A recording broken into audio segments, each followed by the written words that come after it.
जया वर्णिता प्रेमात्यंत चित्ता नमस्कार माझा श्री गुरु एकनाथा अगिला गो तया सुखा जेने हरिनये मुखा मज होत का विपत्ती पांडुरंग राहो चित्ती। प्रस्तुत प्राप्त प्रसंग विश्वमान्य विश्वभूषण विश्वाधिकार विश्वप्रिय चिन्मयी स्वरूप असणारी अधिकार संपन्न साधू श्रीमंत श्री जगद्गुरु तुकोबराय यांचा मागणीपर प्रसंगातील प्राप्त प्रसंगी निवडलेला अभंग विठाला विठाला प्राप्त प्रसंगी निवडलेला अभंग मागणीपर प्रकरणातला आहे। या अभंगाद्वारे देहूतले मालक जगदानंद कंद जगतपती भगवान पंढरीश परमात्मा त्याच्या समोर एक मागणी मागतात। खरं तर मागतात ती संत नसतात, पण कोणी मागावं, किती मागावं, काय मागावं, कधी मागावं हे ज्याला कळतंय ती संत असतात। मागण्या कळत नाहीत ती माणसं असतात, मागण्या कळतात ती संत असतात। किती सार्थ मागणी आहे। आगी लागो तया सुखा। देहूतले मालक म्हणतात देवा अरे त्या सुखाला आग लागो की जे सुख मला देवाचं नाव घेऊ देत नाही। जे ने हरिनये मुखा हे जगदानंद कंद जगतपती ज्या सुखावर मी आरूढ असताना परमेश्वरा मला ते सुख जर तुझं भजन करू देत नसेल तर त्या सुखाला आग लागो। जेने हरिनये मुखा देवा मला रात्रंदिवस तुझं नाव तोंडाला यावा। आणि हे येण्यासाठी मज होत का विपत्ती पांडुरंग राहो चित्ती। देवा मला काही संकट आली आघात आली तरी मी भोगण्यासाठी तयार आहे, मात्र तू माझ्या चित्तात राहायला पाहिजे। देवा माझं सगळं जळालं तरी हरकत नाही, जळो ते समूळ धन संपत्ती उत्तम कुळ। कुळाला किंमत नाही दिली। भजन करण्यासाठी कुळाचा संबंध नाही, भजन करण्यासाठी जातीचा संबंध नाही, भजन करण्यासाठी प्रांताचा संबंध नाही, भजन करण्यासाठी कालाचा संबंध नाही। भजन करण्याचा प्रत्येकाला अधिकार आहे। सकळांसी येथे आहे अधिकार, सकळांसी येथे आहे अधिकार, कलियुगी उद्धार हरिच्या नामे, हरिच्या नामे, कलियुगी उद्धार हरिच्या नामे। सकळांसी येथे आहे अधिकार, सकळांसी येथे आहे अधिकार, हो कलियुगी उद्धार हरिच्या नामे, हा कलियुगी उद्धार हरिच्या नामे। सकळासी येथे आहे अधिकार कलियुगी उद्धार हरीच्या नामे। सगळ्यांना अधिकार आहे। याच्या पलीकडे एक पुरावा आहे बापू। नर असल ब्राह्मण क्षत्रिय वैश्य शूद्र चांडाळाही अधिकार, बाळे नारी नर अधिकारोनी वेसाई। ब्राह्मण क्षत्रिय चांडाळाही अधिकार, हो बाळे नारी नर अधिकारोनी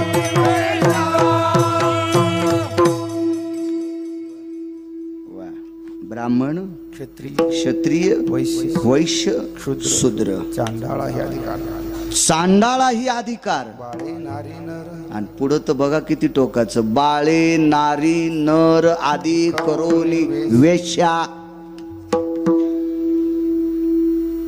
आथरायला असलं तर टाका त्या माणसांना थोडंसं बसायला।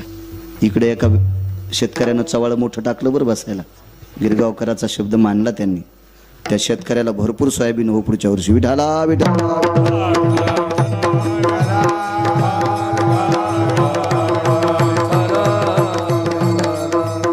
एका निमित्तानं निमित्तानं आपल्या परिसरातली लोक येत असतात आपल्या गावात आबा.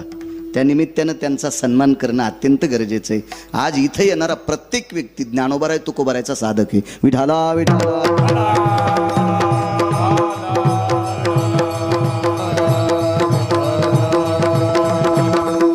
भजन करण्यासाठी जातीचा संबंध नाही. जळो ते समूळ धन संपत्ती उत्तम कुळ. भजन करण्यासाठी पैसा गरिबी श्रीमंती याचाही संबंध नाही. पैशावाल्यानं भजन करावं गरिबानं करू नये असं कोण्या शहाण्यानं सांगितलं? काही विषय नाही. पैशावाल्यानंही भजन करावं गरिबानंही करावं. कुळाचा काही संबंध नाही. कुळाच्या बाबतीत जर बोलायचं झालं, जातीच्या बाबतीत बोलायचं झालं तर एखादी जात तुम्हाला सापडली का? बा त्या जातीतले लोक दारू पित नाहीत अशी गौसली की तुम्हाला जात? माझ्यापेक्षा तुम्ही जास्त फिरले परमार्थात. ताई तुम्हाला सापडली का कधी जात? अशी एखादी जात दाखवा त्या जातीतली माणसं दारू पित नाहीत. मी त्या जातीचंच मंदिर बांधितो. औषधाला सापडायची नाही. औषधाला प्रत्येक जातीत हरामखोर माणसं आहेत आणि प्रत्येक जातीत सात्विक माणसं आहेत. भजनासाठी काही संबंध नाही. कबीर मोमीन लतीफा मुसलमान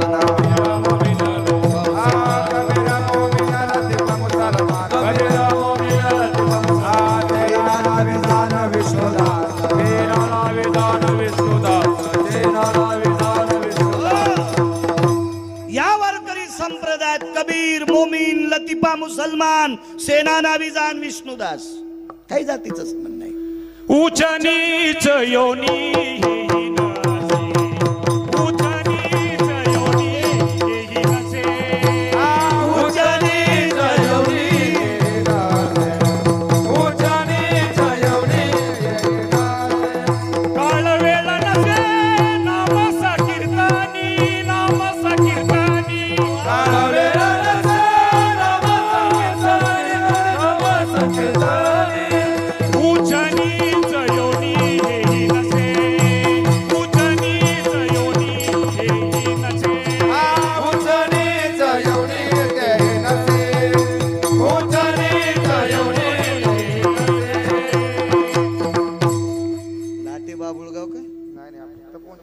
तपोन हा तुम्ही तिथे कीर्तनाला होते बऱ्याच ठिकाणी तेलगाव भागात.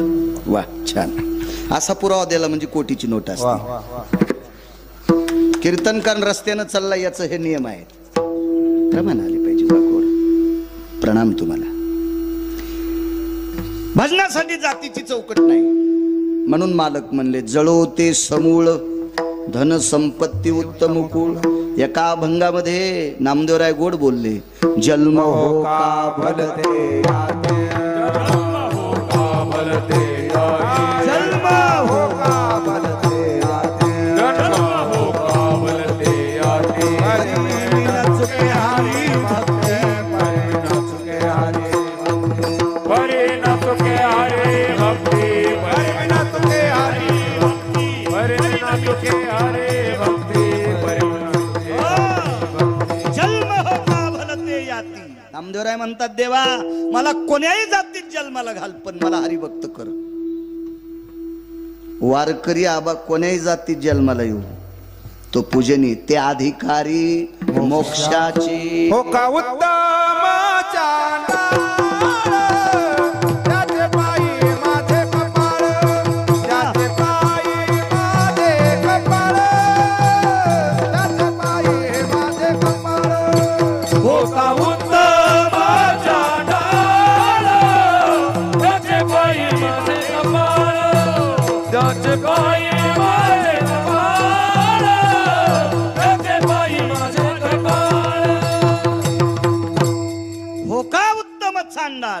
साध्वी जनाबाईंचं वाक्य आहे.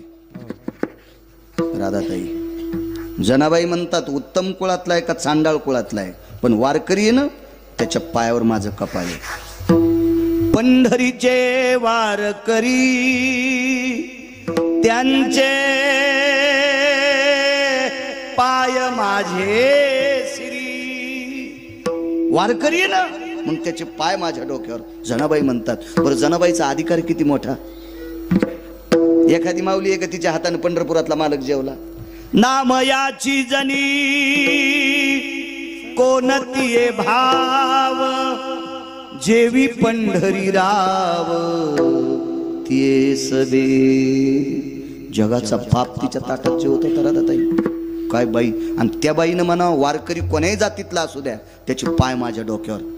मालक म्हणले जळो ते समूळ धन संपत्ती उत्तम कुळ. याता याती धर्म नाही विष्णुदासा निर्णय ऐसा. वेदशास्त्री याता याती धर्म नाही विष्णुदासा निर्णय ऐसा. वेदशास्त्री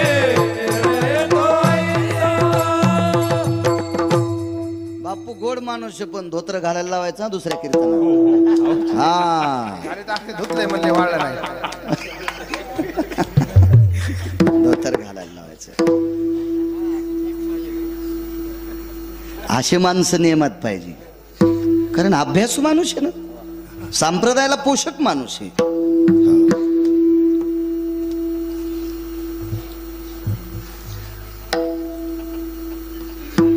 काय म्हणले प्रमाण यातायाती धर्म नाही विष्णुदासा. बर साक्षी कोण दिली? देवा. निर्णय तो आईसा वेदशास्त्री. पुराण चमती तम शास्त्र भया वेद भयाय निजायन्ते. ध्वज कीर्ती या मंगल भयो निरंजन भय सकल सुधा. निरंजन भय सकल सुधा. निरंजन भय सकल सुधा. अरे वेद आरती गातोय, वेद वेद वैष्णवांची काय ताकद आहे. निरांजन भय सकल सुधा नैवम गिरगाव करम लिखितम. नैवम गांजा कसम लिखि. आबा याला बी स्वर लावायले. विठाला विठाला शेवटच्या कडव्यात मागणी मागितली. तुका म्हणे देवा जेने घडे तुझी सेवा. मला एक देऊन टाक, मी जे जे करील ती तुझी सेवा घडी पाहिजे. असं कधी कधी भजन केल्यावर सेवा घडते असं नाही. आई वडिलांची सेवा केल्यावर सुद्धा भजन केले विटेवरच्या मालकाची सेवा घडते. आई वडिलांची सेवा करणाऱ्याला सुद्धा विटेवरच्या मालकाची पूजा केल्याचं पुण्य प्राप्त होतंय. फार मोठी ताकद आहे, फार मोठी ताकद. घरातल्या वयस्कर माणसाचा जर आदर केला, घरातल्या वयस्कर माणसाची जर सेवा केली तर ही सुद्धा विटेवरच्या मालकाची सेवा केल्याचं पुण्य प्राप्त होतंय. स्वामी काज गुरु भक्ती पितृवचन सेवापती.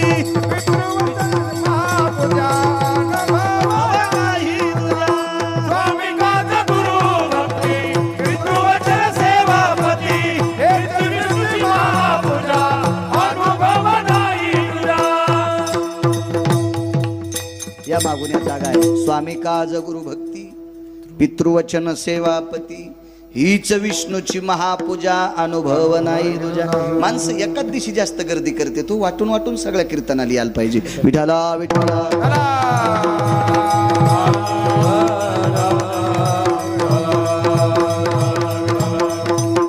मग तुकोबाराय माझे देहूतले मालक म्हणतात जेने घडे तुझी सेवा. मला फक्त तुझी सेवा घडत राहा असं देत राय. हा साधा सोपा सरळ अभंगाचा अर्थ झालं कीर्तन. विठाला विठाला.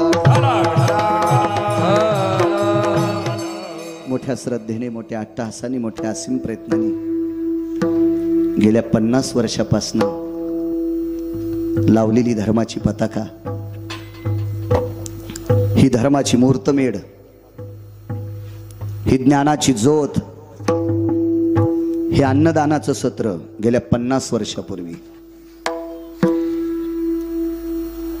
तरुणांना वाटत असेल आम्ही सप्ता मोठा करतो. आता काळ बरा आलाय ताई साहेब. 50 वर्षापूर्वी काय परिस्थिती असेल या डोंगरात. आबा 50 वर्षापूर्वी ज्या गावातल्या ज्येष्ठ माणसांनी, मला वाटतं ताईसाहेब साक्षीला आहे त्या सप्त्याला, मला देवांनी मगाशी सांगितलं, आदरणीय राधाताई मुळे या सप्ताच्या त्या साक्षीदार आहात. ताई तुमच्या सानिध्यात या सप्ताची मुहूर्तमेढ लावणारी बऱ्यापैकी या गावातली ज्येष्ठ माणसं मृत्यू पावली असतील, बऱ्यापैकी वयस्कर, बऱ्यापैकी. मग कल्पना करा तरुणांना, एक तुम्हाला एक सहज जाता जाता एक सूचना देतो. 50 वर्षापूर्वी फार काही माल होत नव्हता, फार काही पैशाची अशी चंगळ नव्हती, पण त्या काळात 50 वर्षापूर्वी ह्या सप्ताची मुहूर्तमेढ लावण्यासाठी ताईसाहेबांना ज्यांनी मदत केली ती काही जुनाट माणसं असतील, काय सात्विक तात्विक या गावातली नागरिक असतील, ते जरी गेले असतील त्यांना सुद्धा प्रणाम करतोय. कारण ती याची फार मोठी मोलाची साक्षीदार आहेत ती लोक. करू आपण मोठा, आता त्याबद्दल दुमत नाही, आता काळ गोड झालाय, त्याबद्दल काही मदन महाराज चिंता नाही. या जुनाट परंपरेला पुनश्च एकदा प्रणाम करतो. मृदंग क्षेत्रातलं एक नाविन्यपूर्ण वयवृद्ध तपोरोत रत्न आदरणीय मुळे आबा आहेत. एक सात्विक तात्विक सदाचारी परमार्थिक क्षेत्रातलं मृदंग क्षेत्रातलं रत्न आबा. तुम्ही आम्हाला संप्रदायात आधारीव आहात आणि ज्याला संप्रदायात मोठं व्हायचं असेल त्यानं संप्रदायातल्या जुन्या माणसांचा सन्मान करायचा असतो. भगवंत त्याला मोठं करत असतो. आबा तुम्हाला प्रणाम. वारकरी संप्रदायामध्ये मृदंग क्षेत्रामध्ये एक नाविन्यपूर्ण रत्न कालवश स्वर्गीय सुभाष गुरुजी यांचे सुपुत्र आदरणीय अनुज महाराज मागे मला वाटते मांडेखेलला होते एकदा कीर्तनाला. महाराज तुम्हाला सुद्धा प्रणाम. मला जरी देशमुख गुरुजी बघायला भेटले नसतील सुभाष गुरुजी, पण या महाराष्ट्राच्या मातीमध्ये गुरुजींचा फार मोठा मृदंग क्षेत्रातला सुगंध आहे, त्यांनाही प्रणाम करतोय. मला मगाशी देवा म्हणले आबा येणार आहेत, आनंद वाटला, आम्हाला आनंद वाटला.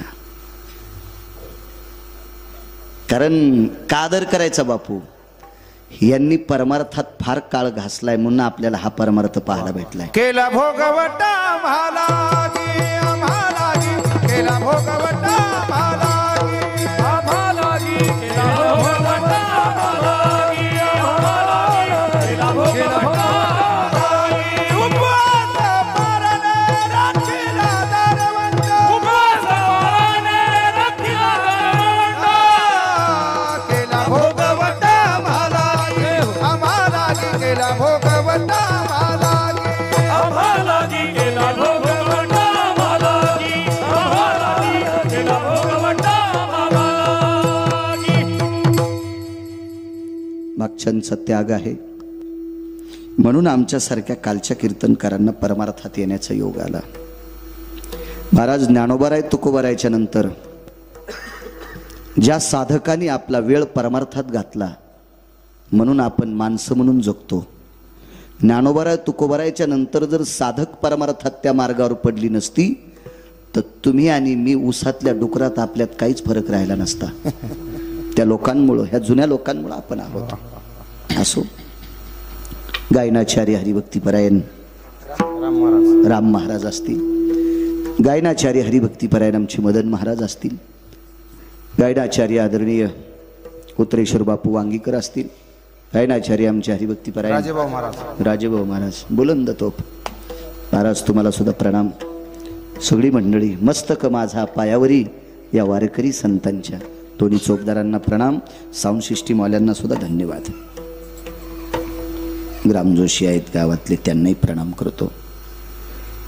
इकडे आल्यावर आपले कृष्णा गुरु आपल्याला फार जीव लावतात, त्यांनाही प्रणाम करतो.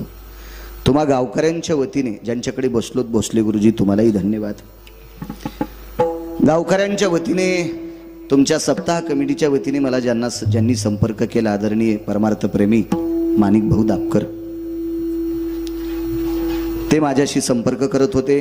तुम्हा गावकऱ्यांच्या वतीनं ते फोन करत होते, त्यांनी संपर्क केला, मला येण्याचा योग आला. महाराष्ट्राच्या मातीतील 4201 गाव आज पूर्ण होते. 4201 गावं आजच्याने महाराष्ट्रात माझे पूर्ण झाले. मी पहिल्यांदा झाले होते. परमपावन अधिष्ठान मारुतीराय, मला वाटते नागनाथ भगवान, अशा भगवंताची ही यात्रा उत्सव आहे. अशा ह्या परमपावन नागपिंपरी नगरीतील ग्रामस्थांना धन्यवाद देतो. संप्रदायाच्या बाबतीत झुकजा, धर्माच्या बाबतीत वाकजा. आपला धर्म उंच जाण्यासाठी धर्माच्या सानिध्यात कार्यामध्ये वाकणं अत्यंत गरजेचं आहे.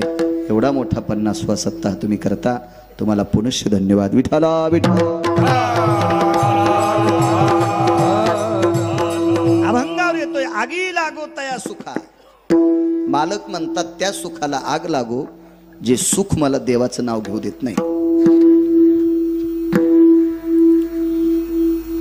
अशी बऱ्या काही विलासी सुख येतं, ते सुख भोगत असताना माणसाला देव आठवत नाही. त्या सुखाला आग लागो, आग लागो. एक राजा आहे, फार मोठा राजा आहे, सात्विक सदाचारी पुण्यशील राजा आहे. कर्मनो गहनो गती. त्या राजाचं पितृसुख मालवलं होतं. वडील जात राहिले. त्या राजाच्या वडिलाचं नाव आहे त्रिलोचन नावाचा राजा. आगी लागोता या सुखा सांगतोय. एक जण म्हणे महाराज संत सुखाला आग लागो म्हणतात, त्यांच्याकडे सुख आहे का? त्याला सांगितलं सुंबळ्या, संतांकडे इतकं सुख आहे, इतकं सुख आहे, इतकं सुख आहे, तुम आम्हाला तर देतील नवल नाही. पंढरपुरातल्या संतांचे सुख झाले या देवा, संतांचे सुख झाले या देवा, मनावोनी सेवा करिताची, करे त्यांचे मनावोनी सेवा करिताची. संतांचे सुख झाले या देवा,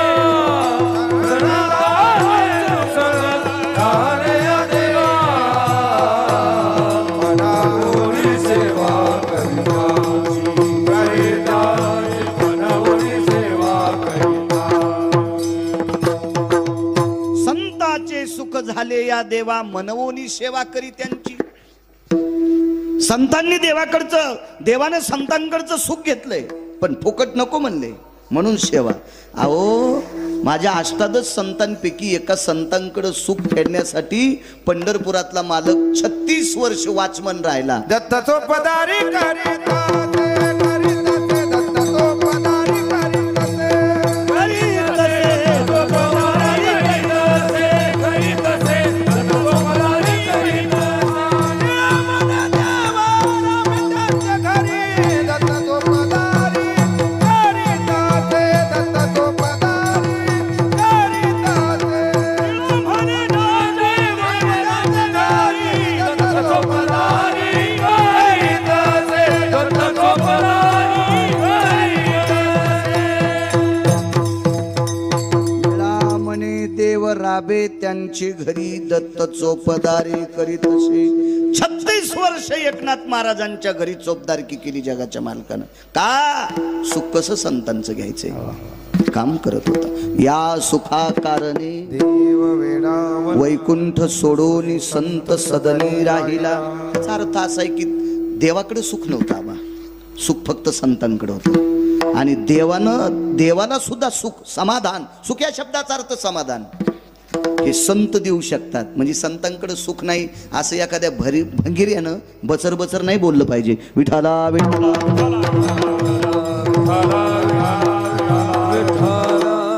काही काहीच्या हातात माईक आल्यावर इतकं बचर बचर बोलत आहेत की बचर बचरपणा पण लाजतू. काही काहीच्या हातात माईक आल्यावर इतकं पानचटवानी बोलत आहेत की पानचटपणा म्हणला मी इतका पानचट नाही हो, इतका पानचट आहे. फक्त माईक हातात यावं काही काही नालायकाच्या. विठाला विठाला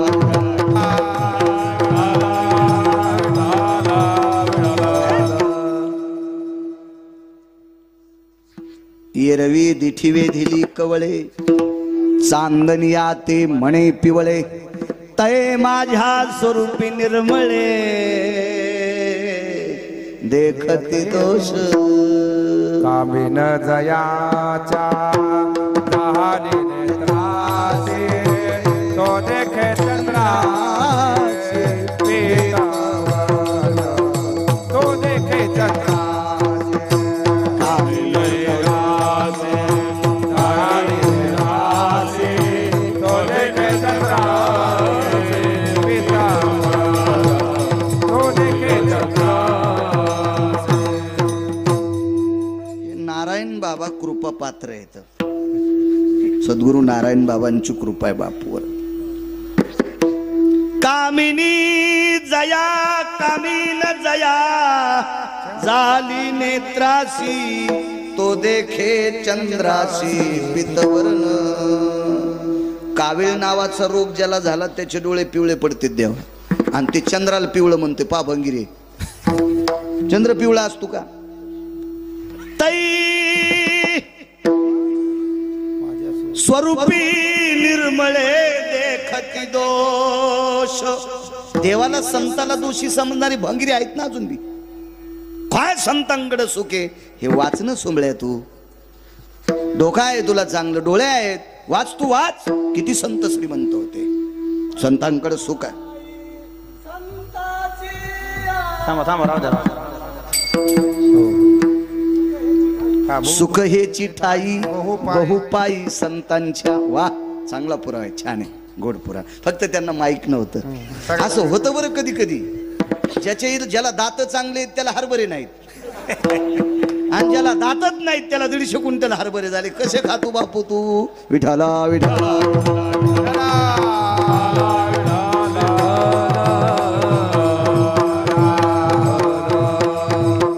पण छान प्रमाण दिलं. वा, घोडं कोणाचं असू दे, घोडं म्हणलं पाहिजे. बरेच गधे पाहुण्याच्या गध्याला घोडं म्हणतात. गाढ शृंगारीले घोडे काही केलं नव्हे घोडे, काही केलं नव्हे घोडे, काही केलं नव्हे घोडे. काही केलं नव्हे घोडे, काही केलं नव्हे घोडे, काही केलं नव्हे घोडे. चांगल्याला चांगलं म्हणावं त्याबद्दल काही दुमत नाही. वाईटाला वाईट म्हणण्याचा आपल्याला अधिकार नाही, पण चांगल्याला चांगलं म्हणण्याचा अधिकार प्रत्येकाला आहे. हो, एखाद्या पक्वाद्याला जर पक्वादातलं काहीच कळत नसेल तर आपण त्याला कळत नाही म्हणणं हे मूर्खपण आहे. पण चांगल्या पक्वाद्याला चांगला पक्वाद्या म्हणणं याच्यात काय वाईट आहे? म्हणलं पाहिजे चांगलं माणसानं. छान प्रमाण दिलं. संतांकडे सुख आहे. त्रिलोचन नावाच्या राजाचा पुत्र फार सात्विक सदाचारी पुत्र होता. त्याच्या जीवनात 1800 बायका होत्या. एकीची पंचायती सध्या. बायडाटे टाकू टाकू बेजार आहे. काही काही डिजिटल बोर्ड लावू लावू बेजार आहेत. 1800 बायका, 1800. या गोपीचंद राजाच्या 1800 बायकांमुळं ताईसाहेब या देशातल्या स्त्रीला श्रीमंत पदवी प्राप्त झाली. श्रीमंत. ज्या घरी कुलस्त्रिया राज्य राणी व संपत्ती, ज्या घरी कुलस्त्रिया. 1800 बायका. हा, ते पुढे झालं. डोकं भरून पदर घेणाऱ्या 1800 बायका होत्या. निशी माझी चेवविली करद्वया स्थित पावली, पटकुला स्थित हाल चाले करिओ कामिनी, नैवम गांजा कसम लिखितम. रात्री जर 1 वाजता चेवाला तो गोपीचंदाच्या पत्न्या पदराला हात लाईत होत्या. तियेचा आचळू सरसावला. पैठणच्या मालकांचं वाक्य. तियेचा आचळू सरसावला. आचळू म्हणजे पदर. गोपीचंदाच्या पत्न्यांपासून या देशातल्या स्त्रीला श्रीमंत पदवी मिळाली. श्रीमंत. राज्य राणी व संपत्ती. या देशाची स्त्री श्रीमंत संपत्ती आहे. वा, अशा बायका. वैभवातला राजा होता. रोज गोपीचंदाला 300 बायका स्नान घालायच्या. सावित्रिक 18.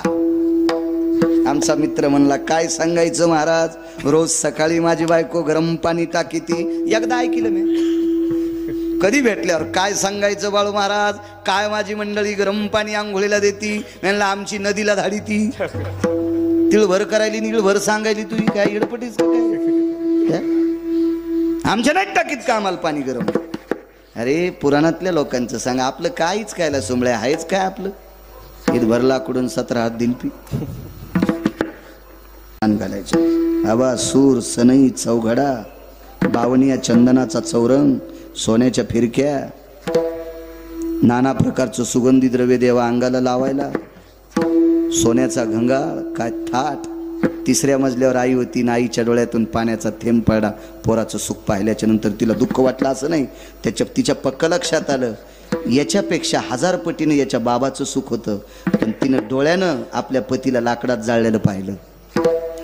माझी या डोळ्याने पाहिली दीपवाळी, आता पेटवा होळी माय बापा.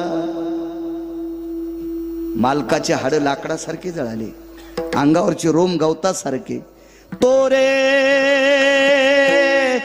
त्रिलोचन नंदनू, हे गोपीचंदा, अरे तुझ्या बाबाची अवस्था पाय, माझ्या डोळ्यानं पाहिली. डोळ्यातलं पाण्याचा थेंब पडला. संदिशी तितक्या बायकांत नवरी, आई काय झालंय? काही नाही रे, कौरक्या सुखात परळ पडत. किती दिवस राज्य करायचे तुला? किती दिवस याच्यातली सुख घ्यायचे?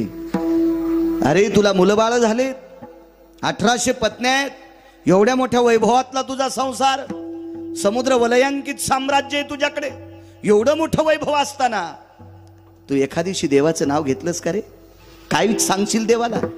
दक्षिणेच्या राजा यमधर्मानं तुला विचारलं तर तू काय सांगशील? मला 1800 बायका होत्या बरं का, मला त्या 300 जणी रोजच्या आंघोळ घालायच्या बरं का, 6 दिवसाला पहिल्या बदलत होत्या बरं का, मला उठणं लावित होत्या बरं का. आणि राजा तू असं सांगत राहिला तर यम ऐकताना गरम सळ्या करून आणील बरं का. तुला रट्टे देईल रे राजा, तुला हे संसारातले चुटके यम ऐकत नसतो रे राजा. आईनं उपदेश केला बा. आणि त्याच दिवशी आंघोळ आटपल्याच्या नंतर देवळीत 2 धुडके होते, 2 एकाच रंगाचे, 2 ते भगव्या रंगाचे होते. 2 धुडके, एक कमरेला गुंडाळलं आणि एकाची झोळी केली. भिक्षा देही मा, 1 नंबरच्या बायकोला माय म्हणून भिक्षा मागितली. भिक्षा देही मा. पाहिलं नवऱ्याला, टस टस टस डोळ्यातून पाणी आलं. भिक्षा वाढली. माय तुझं कल्याण हो. धनी मी पत्नी आहे, माय तुला स्वतःचा धर्म कसा सांभाळायचं ते सांभाळ, पण आजपासून तू माझी माय. मी नाही पती समजणार. भगव्या रंगाची लुंगी कमरेला गुंडाळली आणि भगव्याच रंगाच्या कपड्याची 3 पदराची झोळी केली. 1 नंबरच्या बायकोला भिक्षा मागितली. आईच्या पायावर डोकं ठेवलं, निघाले. एका जंगलात मुक्कामाला, आगी लागत आहे असो का सांगतोय, जंगलात मुक्काम पडला. रस्त्याने एका गावात भिक्षा मागितली. पाणी कमलंडूत होतं, तो कमलंडू झाडाच्या फांदीला अडकवला. भिक्षेची झोळी अडकवली. वाहत्या पाण्याला हातपाय तोंड धुतलं, वळकटी लांबवली आणि झाडाच्या खाली तो मुक्काम केला. जंगल होतं, रस्ता होता, त्या रस्त्याने एक वाट सुरू चालला होता. त्याने विचार केला, मागचं गाव लांबे, पुढचं गाव लांबे, आपल्याला सापडणं शक्य नाही. साधूचा आश्रय भेटला, आपण इथं मुक्काम करावा. आणि त्या साधूच्या शेजारी वाट सुरूनं वळकटी टाकली. प्रणाम केला साधूला. महाराजांनी नित्यनेम आटोपला, त्यांची जप साधना. आता संन्यासी झाले होते ते. संन्यास धर्म किंवा ब्रह्मचर्य धर्म घोकावी अक्षरे.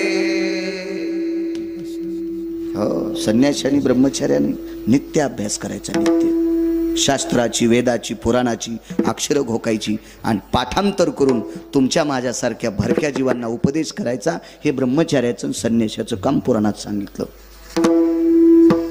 आपण साधी माणसं आहोत, प्रपंचातली भरकी माणसं आहोत. आपण कळत नकळत आपल्याच्यानं चुका होतात, आपल्याला सावध करणं हे त्यांचं काम आहे. संन्यास घेतलाय, नित्यनेम आटपला, कमलंडू खाली घेतला, झोळी खाली घेतली, झोळी पांगवली आणि वाट सुरूला सांगितलं, बाळा घेतोस याच्यातली भिक्षा?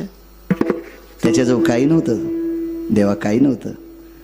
आणि या साधूनं त्या वाट सुरूला आपल्या भिक्षेतली अर्धी भिक्षा देऊन टाकली. भिक्षेचे 2 प्रकार सांगितले. कांती भिक्षा म्हणजे शिजलेली पदार्थ, आणि एक भिक्षा असती ती शिदा, ती कोरडा. काय म्हणता येईल त्या भिक्षेला? आमान्न. जलयो सर्वस्थित संगाना धान्या सर्वस्थितो भजायते नाम यज्जायते वैशानरानाम भिन्न पात्रेषु यपाकेषु यम. ज्या पदार्थाला अग्नीचा आणि पाण्याचा संबंध आला नाही ती एक भिक्षा. आणि कांती भिक्षा म्हणजे शिजलेले पदार्थ. या कांती भिक्षेला फार सुंदर नाव दिलं माझ्या ज्ञानोबा तुकोबरायनं. त्या भिक्षेचं नाव आहे मधुकरी. कांती भिक्षा आणि मधुकरी एकच नाव, हे पुराणातलं नाव, पण ज्ञानोबा तुकोबरायनी दिलेलं नाव मधुकरी. ज्यांनी ज्यांनी मधुकरी खाल्ली त्यांनी गाथे पाठ केले अभ्यास करून. जैने मधुकरी खाऊन आराम केला ते असेच पप्याच्या माईच्या भावताल गिरकी हाणायलेत. ती मधुकरी तशी पचत नाही. ती मधुकरी खाल्ली की ज्ञानेश्वरी वाचावच लागते, गाथा वाचावाच लागतो. संत वाङ्मय वाचावच लागतंय तर ती मधुकरी पचती. मधुकरी खाऊन जर पंख्याखाली झोपला की तसाच झोपायला लावतो. गादी पण कटाळती त्याला. गादी कटाळली, गादी गादी गादी कटाळली. मधुकरी येते. अर्धी भिक्षा दिली, तृप्त झाला. पण तो वाटसरू इतका हुशार होता बा, त्याने विचार केला साधूनं आपल्याला जंगलात भाकरी दिली, या साधूचे उपकार फेडायचे. म्हणून साधूचे हातपाय दाबू लागला. ते साधू म्हणले नको दाबू रे, मनातली मनात म्हणले ह्या भोगासाठी तर जो घेतलाय देवासाठी घेऊन जोगा अवघा भोग तेजेला, अवघा भोग तेजेला, अवघा भोग तेजेला.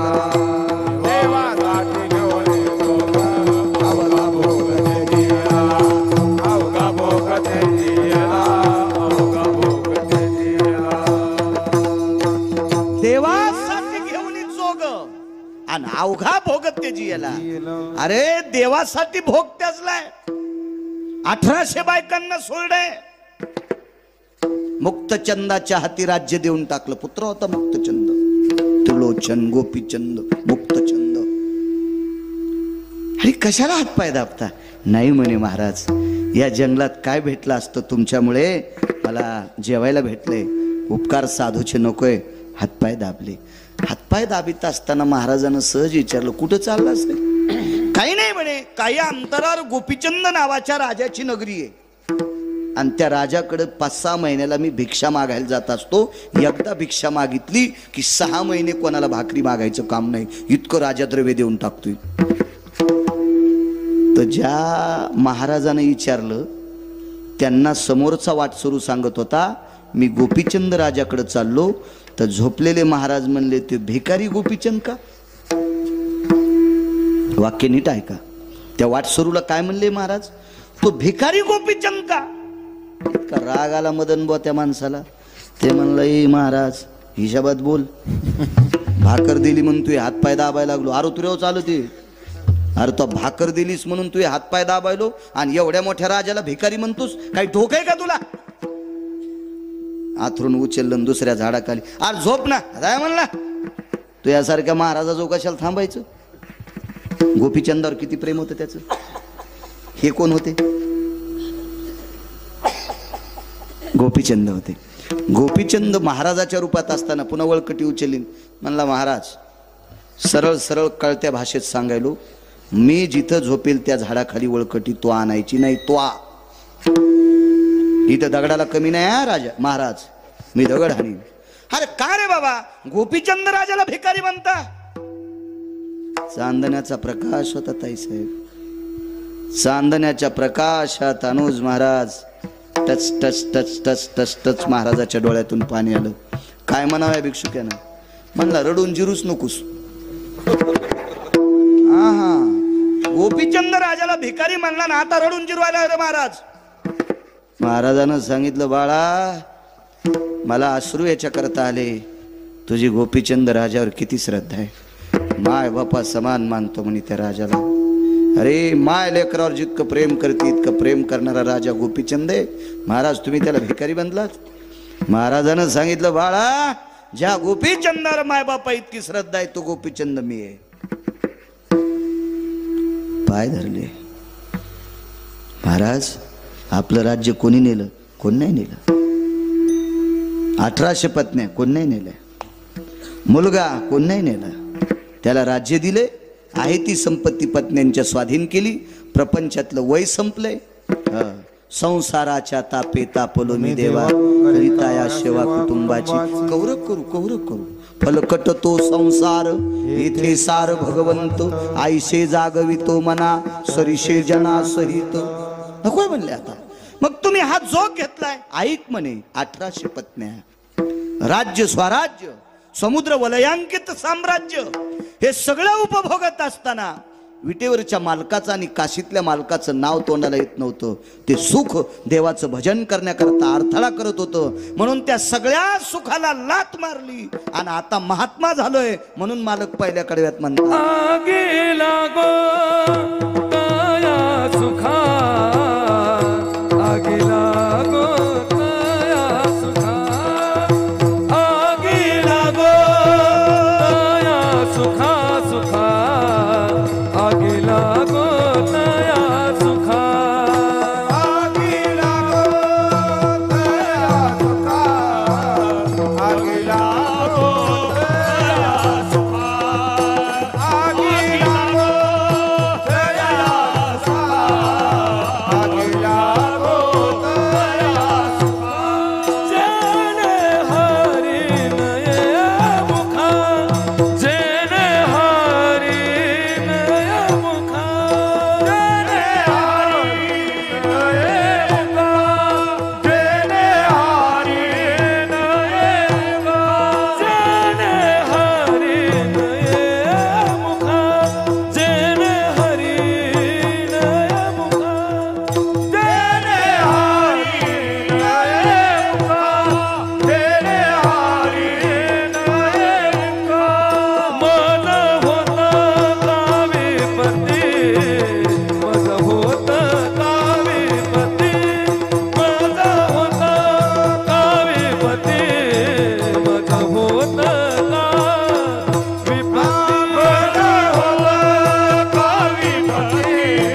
मन होत कावीपती,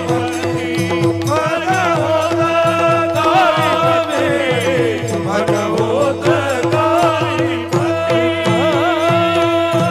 मन होत देवाचं नाव तोंडाला येत नव्हतं. स्वराज्याचा त्याग केला, हावली करून दिलं राज्य. या असत्तेवर आरूढ असणारी संत आहेत. एका सात्विक सदाचारी पुण्यशील पावन अनुरागी सत्वशील शीलवान चारित्र्य संपन्न एका मुलीचं लग्न झालं. किती पदव्या लावल्या आता? पदव्या किती लावल्या? ह्या सगळ्या पदव्या कमी पडतात. इतकी अधिकारी मुलगी, शीलवान, चारित्र्यवान, कुलवान, सात्विक, सदाचारी, पुण्यशील, ह्या पदव्या फार कमी, आता फार कमी. इतकी अधिकारी मुलगी. तिचं नाव होतं राजाई. राजाई श्रीमंत दामू शेट्टींची सुनबाई, श्रीमंत नामदेवरायांच्या धर्मपत्नी गोनाबाईच्या सुनबाई. काय राजाई नावाची माऊली असेल हो. ती अशा श्रीमंताची पत्नी होती की तिच्या मालकाला पंढरपुरातला मालक बघितल्यावर थरथर कापत होता. पाषाणाची मूर्ती कापे थरा थरा, देवी भरा भरा नाम्यात, देवी भरा भरा नाम्यात. पाषाणाची मूर्ती कापे धरा धरा,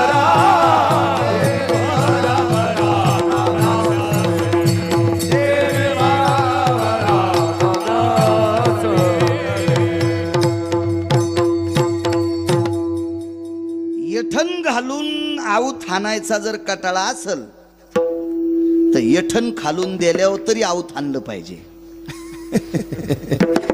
आहे का नाही? वा वा. मला कधीच गध्याला चोंभाळायचा नाद नाही. गाईला चोंभाळावा, नसली दुधाची तर शेण तरी देते सडा टाकायला. सडा टाकायला अंगण जर शिमिटाचा असेल तर खत घालायचा कापसाला. म्हशीला चोंभाळा, गध्याला काय चोंभाळाला आता आणतं ते. काय प्रमाण म्हणजे? पाषाणाची मूर्ती, पाषाणाची मूर्ती कापे थरा थरा, जेवी भरा भरा नाम्या सवे. काय श्रीमंत मालक असेल, जिच्या मालकाला पंढरपुरातला मालक थरथर कापत होता, जेवत नव्हता. केली म्यांघोळ नाही मी ओंगळ, केली म्यांघोळ नाही मी ओंगळ.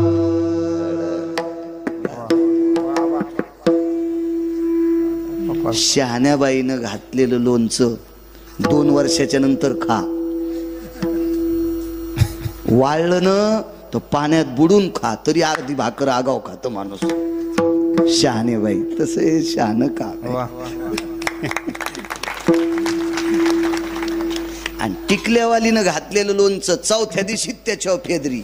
हो हो, ते पाहिलं की सर्दी होती. राहू दे त्याच्यापेक्षा नकोच. अनुज तुमचे बाबा आबा हे संप्रदायाला लाभलेले अनुज भाई रत्न होते. तुमचे बाबा महाराष्ट्राच्या मातीमध्ये अनुज राजे तुमच्या बाबांचे किती शिष्य असतील हो, काय शिष्य असतील. ही जुनी लोक, फार मोठी जुनी लोक. वा, थरथर कापायचे मालक. अहो उत्तर भारतातला साधू होता देवा, हा दगडाला दूध पाजित होता. दगडाला उत्तर भारतातला साधू आबा, त्याचं नाव होतं कान्होगोवारी. त्याला इतका गर्व होता, माहिती तो पत्थर को दूध पिलाता बोले. तर साध्वी जनाबाई म्हणल्या, आपल्या मुक्ताई साहेब म्हणल्या, झिपऱ्या दाढीच आलेली त्याची. त्याच्या जटा धरायला 200 शिष्य होते. पैशावालं होतं ना ते. जटा धरायला 200 शिष्य आणि दाढीच आलेली म्हणल्या झिपऱ्या. अशा रस्त्यावरल्या दगडायला तर महाराष्ट्रातले कुत्रे बी दूध पाजतील. तू पंढरपुरातल्या उभ्या फातराला दूध पाज, तू या खडावा सांभाळीते. आणि मग कान्होगोवारी पंढरपूरला आला. चलो रे भाई पंढरपूर जाना, केशव माधव से मिलना. चलो रे भाई पंढरपूर जाना, केशव माधव से मिलना. चलो रे भाई पंढरपुर जाना, केशव माधव से मिलना. चलो रे भाई पंढरपुर जाना, केशव माधव से मिलना. हिंदी भाषित होता तो. चलो बरे पंढरपूर को जाना है, केशव माधव से मिलना. विठ्ठल माधव से मिलना, विठ्ठल माधव से मिलना.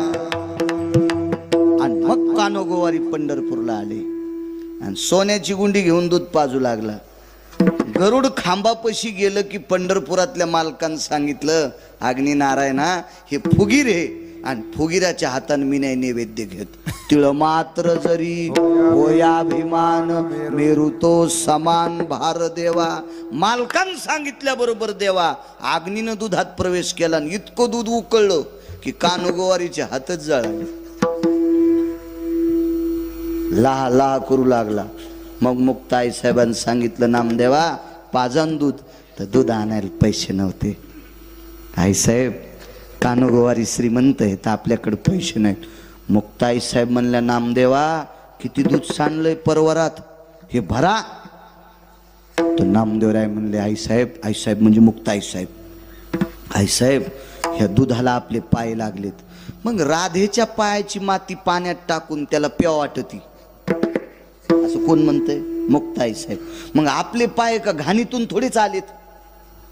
राधा भक्त आहे म्हणून तिच्या पायाची माती पंढरपुरातल्या मालकानं द्वापार युगात पेली. मग आपल्या पाय दुधाला लागल्यावर आपल्या पायाचं दूध प्यायला काय हरकत आहे? भरा दूध. नामदेवरायला सांगितलं, वंजळीन दूध भरलं आणि देवाकडे चालले. मग ताईसाहेब म्हणल्या, नामदेवा त्याला गरज असली तर खाली येऊन पेन. हे कोण पाहत होता माहिती का? कानोगोवारी, दाढीन गिडहीन. हो, 2.25 किलो तर सोनं होतं गळ्यात त्याच्या. हो, असं दिसायला बोक्यावानीच उगा. वा, नुसतं दूध प्यायचा देऊन असं कानोगोवारी असं पाहू लागलो. म्हणजे हे भगवान नीचे आएंगे बोले, हे तो पत्थर के भगवान है, कैसे आएंगे? आणि मग नामदेवराय खालून म्हणतात, दूध पिवो मोरे गोविंद लाला, दूध पिवो मोरे गोविंद लाला. बऱ्यापैकी चांगलं. कोणती गाय, कोणता बछडा, घरी गेल्यावर म्हणू आपण ते पुन्हा. विटेवरचा मालक खाली आला. ज्या बाईच्या मालकाला जगाचा बाप भेट होता, ती बाई किती श्रीमंत असेल? त्या बाईचं नाव राजाई. ही आतली श्रीमंती आहे. आणि वरची श्रीमंती सांगू का राजो? त्या बाईचा सासरा मुसलमानाचं भांडार सांभाळीत होता. बिदरचा बादशाह कोण होता? जातीनं मुस्लिम. मंगळवेढ्याला जे धान्याचं भांडार होतं का बा अनुजराजे, ते बिदरच्या बादशाचं होतं. आणि हे भांडार सांभाळायला दामू शेट्टी होते. परिस्थिती फक्त पोटासाठी. एका ठिकाणी एक पुरावा आला. यांचे घर किती साधे होते. वारा पाणी मुसळधारा, तेने तेने मोडीले छपरा. वारा रे पाणी मुसळधारा, तेने मोडीले छपरा. केळीवरी नारळी घर चंद्रमोळी, जाणत से आळी नामयाची. साधं घर हो. आणि इकडची श्रीमंती बघा. देव भेट होता. देव देव देव भ्यायचा. वजनदार, सात्विक, सदाचारी, पुण्यशील स्त्री राजाई, संत शिरोमणी नामदेवरायांच्या धर्मपत्नी. मला वाटतं या माऊलीला 4 पुत्र झाले ना. नारा विठा गोंदा माता हे चौघे पुत्र. नारा विठा गोंदा माता हे चौघे पुत्र. जन्माने पवित्र त्यांचे वंशी. दामा दामा दाना बापले, दामा दामा दाना बापले. नारा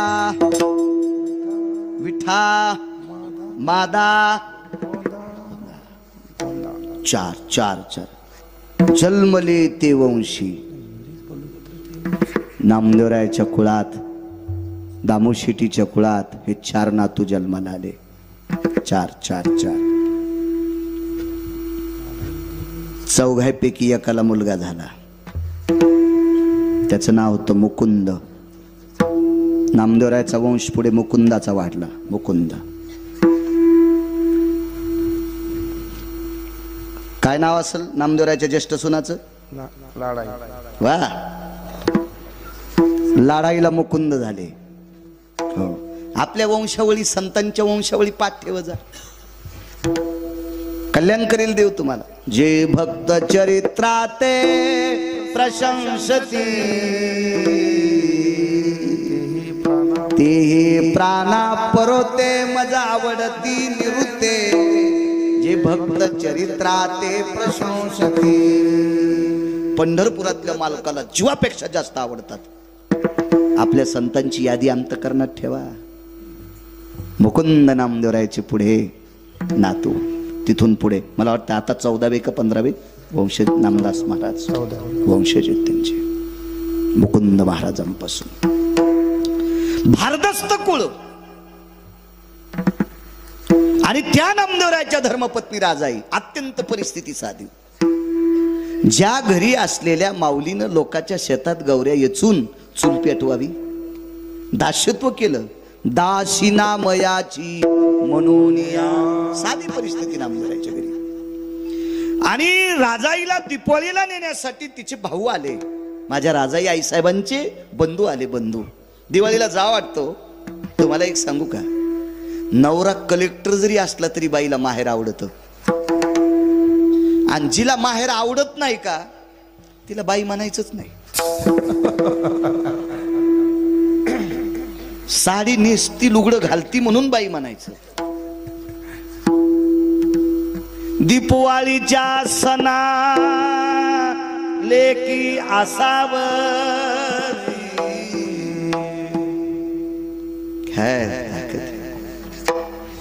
पुराणात कितीतरी पुरावे सापडतील. एक कवी लय गोड होता आबा. तो कवी एक बाई माहेरातलं वर्णन करते. घालवाऱ्या पिंगा माझ्या परसात रे, सुखी आहे कोर सांगे आईच्या कानात रे.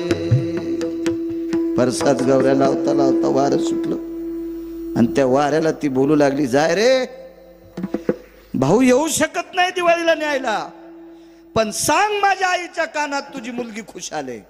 काय प्रेम, काय अवदार, काय वैभव. दिवाळीसाठी ओढ लागली आणि भाऊ नेण्यासाठी आला. श्रीमंत भाऊ होता. राजाईचे वडील एका राजाकडे सरदार होते. सरदार आबा, त्या काळातला सरदार काय असेल तो, फार दस्त घोडे बसायला, घोड्याला चांदीच्या रिकिबा, लगाम सोन्याचा, असा फार दस्त सरदार. आणि त्या सरदाराची कन्या आगी लागू असो का सांगतोय, आगी लागू असो का. उदाहरण क्रमांक 2. ए माय, भावासोबत 2 घोडे शिल्लक. एका घोड्यावर भाऊ आणि त्याच्या मागे एक घोडं पुढे एक घोडं. गुमास्ते होते 2. सरदाराचं पोरग होतं ना ते, सरदाराचं पोरग होतं. ए खजिने, बस बापू, बस बस बस बस बस खाली बस बस. दारात घोडे सोडले. विचारलं, दामू शेटीचा वाडा कुठे? वाडा कशात होतं? झोपडं होतं. भावाच्या लक्षात आलं, आपली बहीण आपल्या भावाने इतक्या साध्या घरी दिली. सोयरी कोणामुळे झालती? दिनाचा सोयरा पांडुरंग. ज्या वेळेला पंढरपुरातले मालक सोयरिकीला गेले त्यावेळेला राजाने विचारलं होतं, हे कोण आहे? बोले दुलेके. नवरदेव म्हणजे दुला. हे दुलेके मामा आहे बोले. पंढरपुरातला मालक म्हणला होता, मी नवरदेवाचा मामा आहे. बादशाहनं सांगितलं, सरदारजी देऊन टाका पोरगी. ज्याचा मामा इतका वैभवशाली, घोंगडीला हिरे होते आबा, घोंगडीला हिरे होते, अख्खा दरबार चमकत होता, असा मामा. वा, मामात मामा शेलार मामा, आताचे मामा रिकामे. काय मामा होते. तात्यात तात्या रघुवीर तात्या, आताचे तात्या लाटीते चपात्या. रघुवीर तात्या होऊन गेले, देख शेलार मामा होऊन गेले. काय काय काय योग होता फार जीवनात. शेकुन्या होऊन गेला ना मामा. शेकुन्या त्याचा पाहुणा आहे तुमच्या गावात कोणी? हो ग, मी गाडी फोडायचा पुन्हा. ते पानचेट शेकुन्या, त्यानं स्वतःचे मायबाप अंधार कोठडीत टाकले होते हरामखोरानं. म्हणून पंढरपुरातल्या मालकाने एका बुक्कीतच आणला, विठाला विठाला.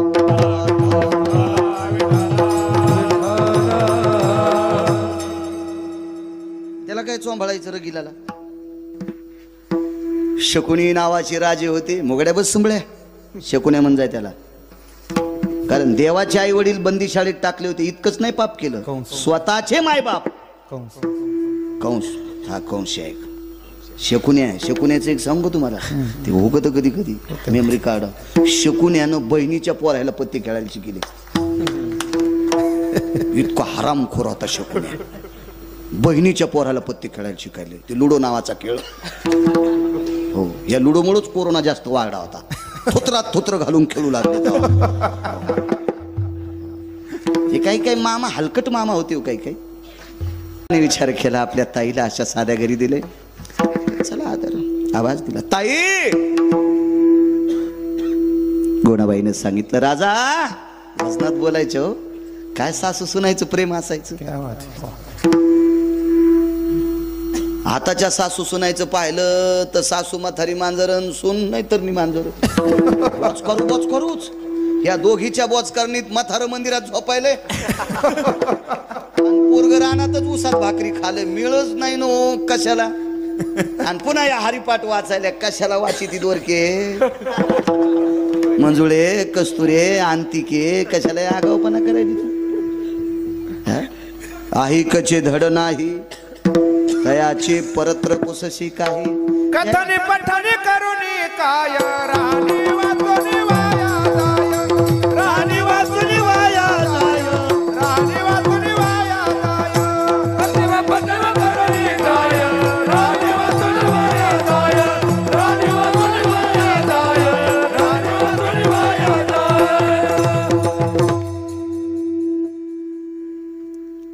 सुनशतातून आली राणीमान नीट नसल्यावर चट मातीत जाते गोड पुरावे. सुनशतातून आली थकली होती काम करून. ते म्हणले आत्या मी भाजी करते तुम्ही 5-6 भाकरी टाका ना. म्हातारी म्हणली बया रानात गेली तर माझ्या दिवसाला कमवायली काय. चव आली तर म्हणे काय मग दिवस जित्यापणीच घालती माय मलाच भाकरी टाक म्हणायली. तर सुन म्हणली आत्या माय नका टाकू पण काही खालीवरी नका बोलू माय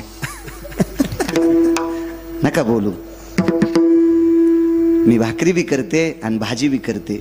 या डंगरीनं नीट मारावं ना. सून स्वयंपाकन भाकरी करूस तर स्वयंपाक झाल्यावर सुनानं पोराला पाठीलं आत्याला बलेवरे तर पोरग म्हणलं 2-3 घरी आजी गवसच ना. मग सुनाला वाटलं एकटीनं कसं जेव्हा आत्याला संग घ्यावा.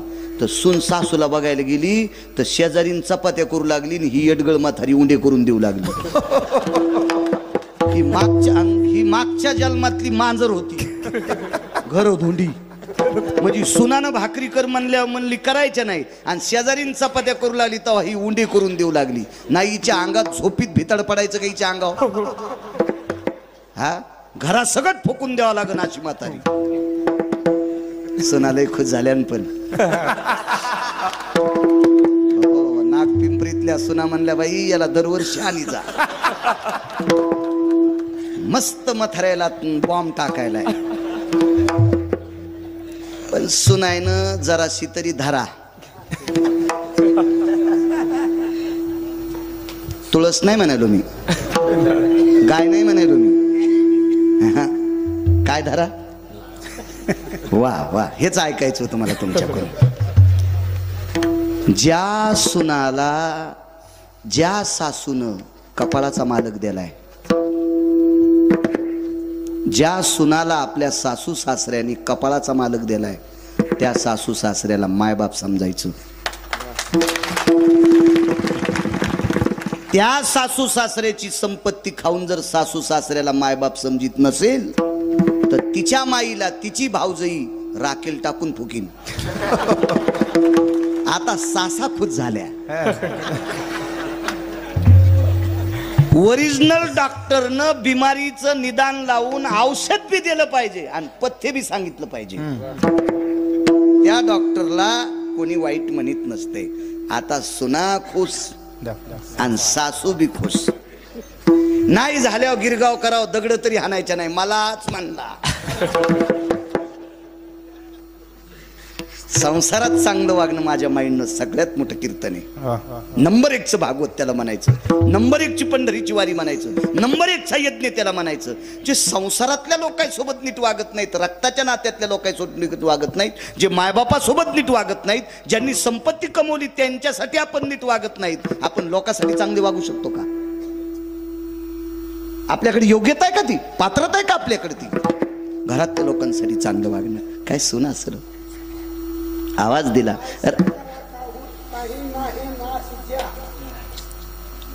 ऐसे का हो न करा काही पुढे नाही ना सुद्या. वा चांगली गोष्ट आहे. वा, छान. आपण त्यांना संग घेऊ. विठाला विठाला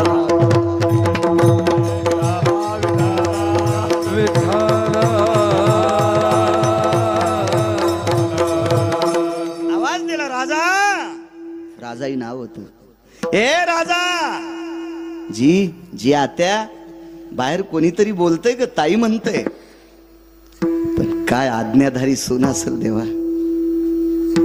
झोपड्याच्या बाहेर आल्या आणि डोकावलं तुळशीपासून हृदय पाझरलं.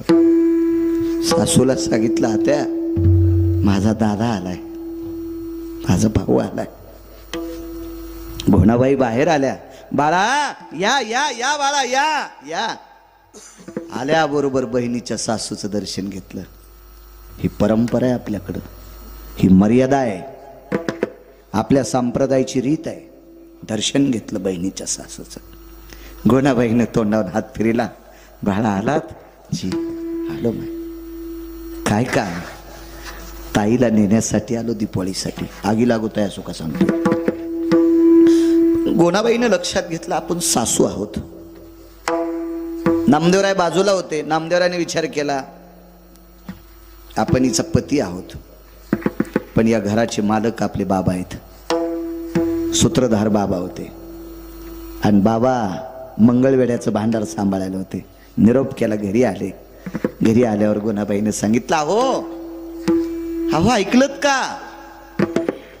असं गोड बोलायचं जुन्या काळातल्या. धनी ऐकलत का. अहो मालक असं नाही म्हणल्या. विवेक ए अनिरुद्ध, अरे अनिरुद्ध सुनबाईचे भाऊ आलेत, पाठवायचं का रे तिला. जशी गुरख्याल बोलायली है का नाही. पेट्रोलच निघाली हिच्या तोंडातून. पेट्रोलच नावानं बोलत ती नवऱ्याला. हे आपल्या खेड्यापाड्यात नाही, हे उतू आलं जर शहरात. हो फसफस उतू आलं, कडी उतू आल्यावानी. हो शहरात. एक बाई म्हणली महाराज थोडं दूध घेता का. म्हणलं मी बोक्या नाही बाई, थोडं नको तांभर नको. नको बाई दूध. हो 9-10 जणांचा नाश करतं एकट्यानं दूध प्याल्या. बाकीच्या याला चहा किर्लोस्कर इन्नाच आईल पेल्यावानीच. एकट्यानंच बोक्यानं दूध आणलं सगळं. पुन्हा म्हणतो वाटीत प्याचं का बुटात प्याचं. येडगळेस का काय रे म्हणलं तू. मोठे नाटक सगळे. घरी गेल्यावर म्हणले रे प्रवीण आपल्याकडे गिरगावकर आलेत, लवकर दूध घेऊन ये बरं. तर ते आलं हातात उंदीर धरल्यावानी ती थैली घेऊन. ते म्हणले या थैलीतलं दूध पिणं, याच्या दुधाचा चहा पिणं, या थैलीतल्या रोगर पिऊन मेलेलं बरं. हे काय करायचे. मी नंतर म्हणलं ताई हे प्रवीण कोण आहेत. माझे मिस्टर आहेत. मी म्हणलं नको बाई चहा नको दूध. ते तुला जर नावानं बोलायले तर मला तर गॅसच्या पाईपनं हानी हो प्रवीण. नको बाई येतो मी. आणि जरी तो मला नाही हाणलंस तर तू नवऱ्याला नावानं बोलतीस आणि तुझ्या हातचा चहा प्यायला मी गाडी पुलाखाली जाईन. मी एकदा वाचलो बाई. नको मला तुझ्या हातचं नको. मी दगड खाईन पण तू नको चहा दूध. अशा काही काय भेटत नंबरी. चला ज्ञानोबाराय तुकोबारायच्या राज्यातली लोक आहेत आपण. सासऱ्याने सुनाला आवाजाऊ बोलण्याची पद्धत छत्रपतीपासून चालत आली. सुनबाई वजनदार शब्द. हो सुनबाई तिकून आवाज आला पाहिजे. जी मामांजी. हे बी आवाजाऊ बोल ना. ए काय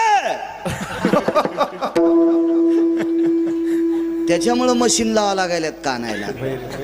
तुम्हाला एक सांगू का, ज्याचा पिंडात बदल होत असतो का त्याचा ब्रह्मांडात बदल होत असतो. आचारसंहिता आपण पाळायची, पुढचे पाळत असतात. वजनात बोललं पाहिजे. वजनात. लक्ष्मी बायकोला म्हणलं पाहिजे हे सावित्री, हे दुर्गा, हे वत्सला. हेच म्हातारे अरे आज तू का म्हशी हाकारायला, कशे पुढे हाकारायला. नाव दिले देवानं तिला. मग हे असं म्हणतात. मग त्या बी काय म्हणतात, बाळे आहे का काय रे. म्हातारं मंदिराकडे गेलंय, स्वयंपाक झालाय, त्याला म्हण गिळायला ई. आपण जे पेरतो का ते उगत असते. आपण जे पेरू का ते उगत असते. आपली जागा नाही सोडायची देवा. जागा सोडली की त्या जागेवर दुसरं बसत असते. म्हणून एसटीत मधात जायच्या आधी खिडकीतून रुमाल टाकीत होते आणि ज्या सीटावर रुमाल पडला कोणाची मायविली त्या सीटवर बसायची. पण एक जणानं खिडकीतून रुमाल टाकला, सगळे सीट बेतले, त्या सीटवर कोणी बसलत नाही आणि मधात गेल्यावर रुमाल काढून घाम पुसू लागलं तर दुसरं बसलं. अरे घाम पुस रे सोमळ्या, पण सीटावर बसल्यावर पुस ना, गेलं सीट तवरक. आपलं वजनदारपण बायकोला बोलण्याचं संपलंय म्हणून त्या एकेरी म्हणतात, बाळा ए विवेक, सीट नाही सोडायला पाहिजे. आबा सीट घेऊन जाते कोणी बी, जागा नाही सोडायची आपली. चला राजाई जी, कोण आलंय? दादा आलेत. बसायला टाकलं. कर्मनो गहनोगती. राजाईचे भाऊ आले त्या दिवशी चुलच पेटली नव्हती, काहीच नव्हतं घरी, काहीच नव्हतं.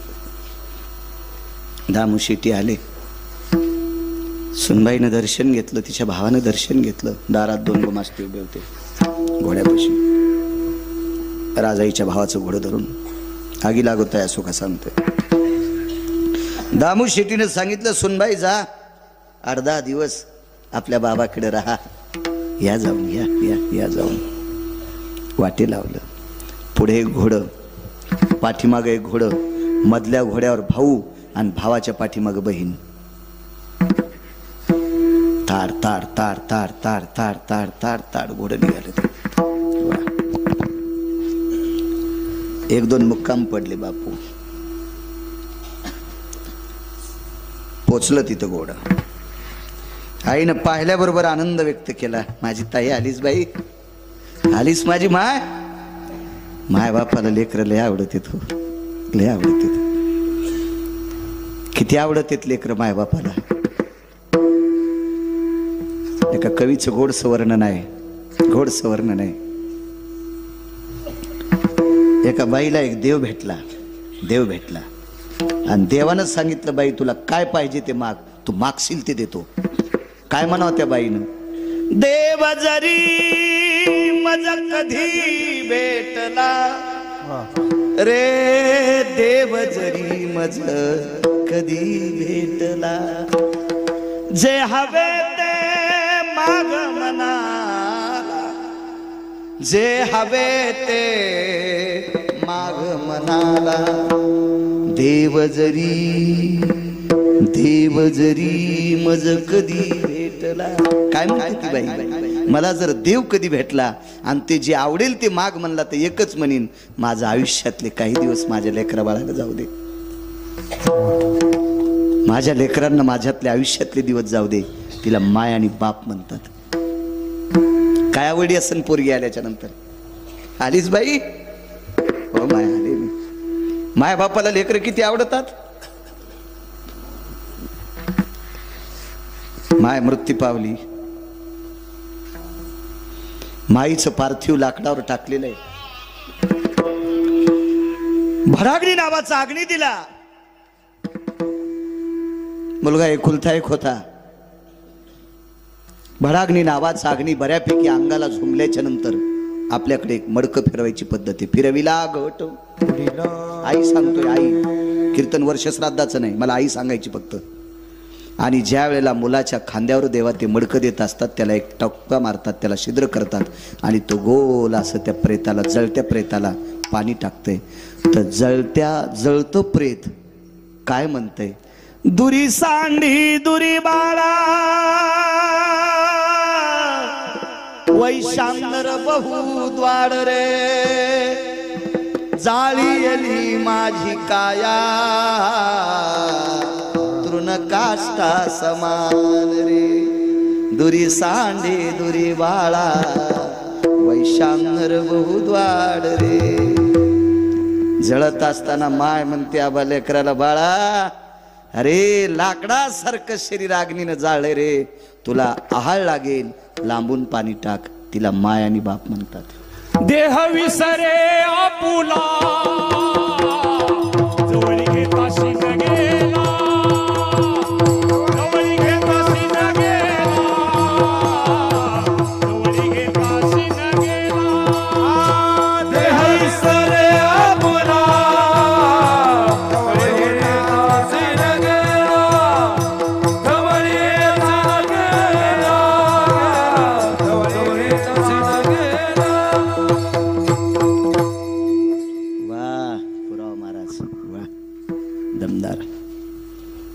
तिला माय आणि बाप म्हणतात.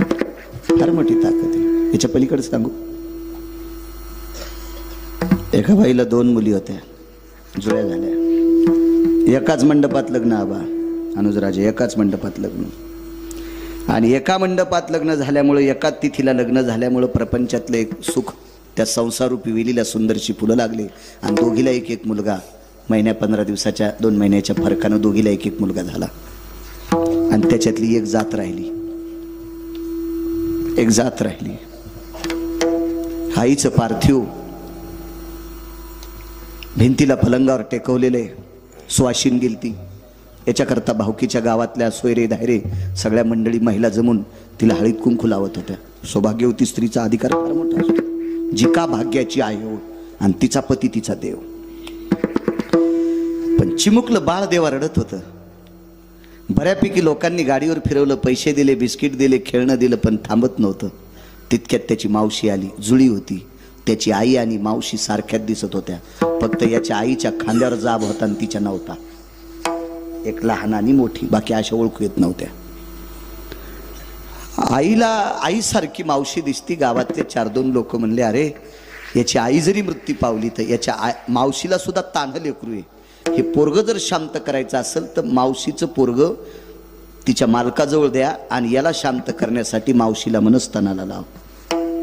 मावशी माईसारखी दिसत होती. आबा ही तुम्हा आम्हाला ओळखू येत नव्हती. याची माय आणि याची मावशी सारख्या. पण आज्ञानी चिमुकल्या लेकराला मावशीतला माईतला फरक कळत होता. त्यानं मावशीच्या स्तनाला तोंड नाही लावलं. नाही लावलं. रडू लागलं. गावात एक जुनाट स्त्री होती. जुनाट. तिनं सांगितलं, या रडत्या लेकराला जर थांबवायचं असेल तर माझा ऐका. काय करायचं बाई? मेलेली का होत नाही, पण याची माय याला दाखवा. आणि घरात बसवलेली पार्थिव मृत शरीर सोहळ्याबरोबर रांगत रांगत गेलं आणि मेलेल्या माईच्या मांडीवर पडून तिच्या चेहऱ्याकडे बघितलं आणि झोप लागली. मेलेल्या माईच्या चेहऱ्यातून जे वात्सल्य भेटतंय का, ते जिवंत कोणाकडून भेटत नाही. याचं नाव माय आहे. याचं नाव बाप आहे. पाहिल्याबरोबर आलीच बाई. हो, वर्ष झालं बाई तुझी भेट नव्हती. कडकडाटून तोंडावून हात फिरिला. भाकरीचा तुकडा डोक्यावरून ओवाळला, घरावर फेकून दिला. ही पद्धत होती मराठवाड्याची. मुलगी घरी आल्याच्या नंतर भाकरीचा तुकडा डोक्यावरून फिरून वरी घरावर टाकायचा. सदाव्रत विधी म्हणतात पक्ष्यांना. विडापिडा जाओ. फार सूत्र होतं त्या काळात. फार सूत्र होतं. गोडधड पदार्थ केली. मोठं घर होतं. आगी लागत आहे असं का सांगतोय. काय पदार्थ? तळील्या वरिल्या एकोची पकवान. श्रीमंत सरदार आहे बाप. बापानं कामगिरी चांगली केल्यामुळे त्या राजानं, राजा मुसलमान होता पण चांगल्या माणसाची कदर करणारा राजा होता. हे सरदार शिंप्याच्या कुळातले होते. पण बादशाला त्या सरदाराची कीर्त आवडली, कामगिरी आवडली म्हणून 5-6 क्विंटल सोन्याचा पलंग गिफ्ट द्यालता, भेट द्यालता, सप्रेम भेट द्यालता. आणि राजाईच्या वडिलांनी विचार केला, अविरत आपण भगवंताची सेवा करतो, या प्रांताची सेवा करतो. राजा आपल्यावर प्रसन्न झाला. याच्याकरता सुवर्णाचा रत्नजडीत आपल्याला पलंग दिलाय. हा पलंग आपण आपल्या मुलीला देऊन टाकू. जशाल तसा पलंग ठेवला. आणि दिवाळीला मुलगी आल्यावर जेवायला बसले. लाडू टाकत होते. वडिलांनी स्वतःच्या ताटातला लाडू टाकला. आईने स्वतःच्या पात्रातला थोडासा लाडू टाकला. वडिलांनी, आई पुरे ग, बाबा पुरे. बाई खाणं, बाई खाणं ग, तू दिवाळीला आलीस. काय प्रेम उचंबळला असेल मायबापाचं. जेवण आटपलं आणि पत्नीला सांगितलं, लक्ष्मी आपली बाई राजाई त्या पलंगावर आराम करेल. रत्नजडीत महाल होता. राजाईला त्या पलंगावर झोपण्यासाठी सांगितलं. उशाला पाण्याचा पेला तांब्या ठेवला, फुलपात्र ठेवलं. मध्यरात्री राजाई उठली आणि जमिनीवर भिंतीला टेकून झोपली. 1 नाही, 2 नाही, 3 नाही, 4-5 दिवस असं कळलं. पत्नीनं मालकाला सांगितलं, धनी रोज तुम्ही मुलीला या पलंगावर झोपवता आणि मध्यरात्री ती उठून आपल्याला झोप लागली की ती जमिनीवर झोपते. मी तिला फार काही विचारलं तर ती काही बोलत नाही. ती म्हणते मला झोपीत जेवण लक्षात नाही, मला काही कळालं नाही, मी झोपीतून कधी खाली उतरायचे मला कधी लक्षात यायचं नाही. हे राजाई साप खोटं बोलत होत्या. त्याचं कारण आहे का पुढे आगी लागोत आहे असो का सांगतो. तर राजाईच्या सोबत आणायला जो गेलेला भाऊ होता म्हणजे ह्या सरदाराचा मुलगा होता, त्याने विचारलं का रे बाळा आपल्या ताईची परिस्थिती कस काय, तिचं घर कस काय. तर त्यानं सांगितलं होतं बाबा आपल्या ताईची फार मोठी श्रीमंती आहे, फार मोठी श्रीमंती. मुक्काम पडल्याच्या नंतर राजाईनं भावाला सांगितलं होतं दादा माझ्या घरची परिस्थिती जर तू आईला बाबाला सांगशील तर त्यांना दिवाळीचा सण एखाद्या सुतकी प्रसंगासारखा वाटेल.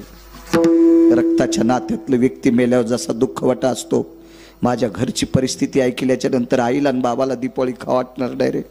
दादा तुला बहिणीची शपथ आहे, तुला राजाईची शपथ आहे, माझी गरीबी आई बाबाला सांगू नकोस. सोबतच्या गुमास्त्याला सांगितलं एक लक्षात ठेवा माझे बाबा जर तुमच्या निष्ठेनं प्रेम करत असतील तर माझ्या बाबांचा नाहीच आदर करा. बहीण म्हणून माझी विनंती आहे. जी जी आई ताईसाहेब जी. मुलाला लाख प्रश्न केला राधाताई पण मुलानं सांगितलं नाही आपल्या बहिणीची गरिबी. तिनं सांगितलं होतं माझी गरिबी जर आईला आणि बाबाला सांगशील तर बहीण मेलेला निरोप ऐकशील. असा घाणेरडा निरोप नकोय आपल्याला म्हणून आईला आणि बाबाला सांगितलं नाही. एके दिवशी सरदारांनी एका महालात आपल्या मुलासोबत पंढरपूरला आलेल्या दोन्ही गुमास्त्यांना आतमध्ये घेतलं, आतून दार लावलं आणि दोघांना विचारलं का रे मी जितकं प्रेम माझ्या मुलीवर केलंय जितकं प्रेम माझ्या मुलावर केलंय असा एक दिवस नाही रे, एक दिवस नाही मी तुम्हाला जेवलं का विचारलं नाही. अरे स्वारीवर जायचं असेल तर माझ्या सोबत घेतलेली शिदोरी बी आधी तुम्हाला खाऊ घालतो रे. आणि असं जर तुमच्यावर प्रेम केलं असेल तर निष्ठावंत मालकाची शपथ आहे माझ्या मुलीची परिस्थिती कशी आहे सांगा. दोघांच्या डोळ्याला पाणी आलं. सांगितलं मालक ताईसाहेबांनी शपथ घातली याच्याकरता, मालकाला शपथ घातली याच्याकरता त्यांनी सांगितलं नाही आणि आम्हाला जबाबदार ठरलं याच्याकरता सांगितलं आम्ही नाही. पण तुम्ही आज शपथ घालता आम्हाला मायबापासारखे तुम्ही मालक आहेत, तुमची शपथ मातीत जाऊ देत नाहीत. ताईची अत्यंत गरिबी आहे, आम्हाला पाण्याशिवाय काही प्यायला भेटलं नाही, फक्त पाणी पिऊन आलोत, ताईच्या घरी आम्हाला खायला भेटलंच नाही. ठीक आहे जाणे.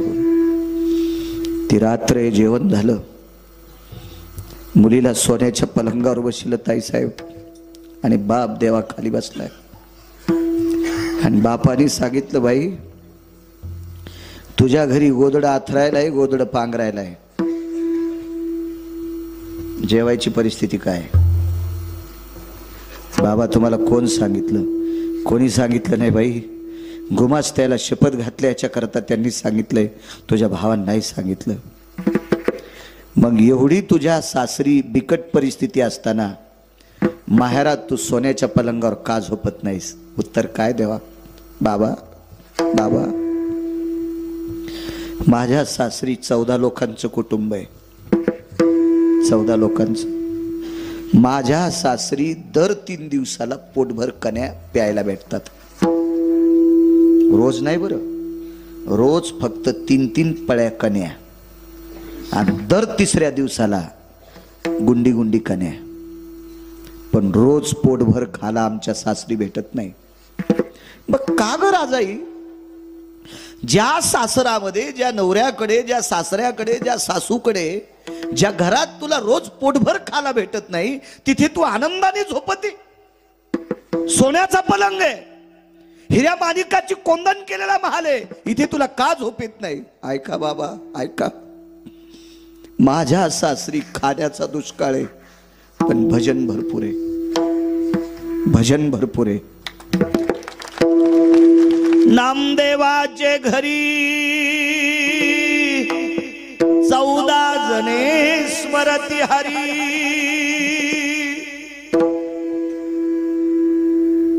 आमच्या घरात 14 जण भजन करतात. सकाळचं भजन असतंय, संध्याकाळचं भजन असतंय. काही कामानिमित्त जर बाहेर कोणी गेले नसतील तर दुपारची धूपारती असते, दुपारचं सुद्धा भजन असते. बाबा झोपडे घरातून चांदण्या दिसत्या तो.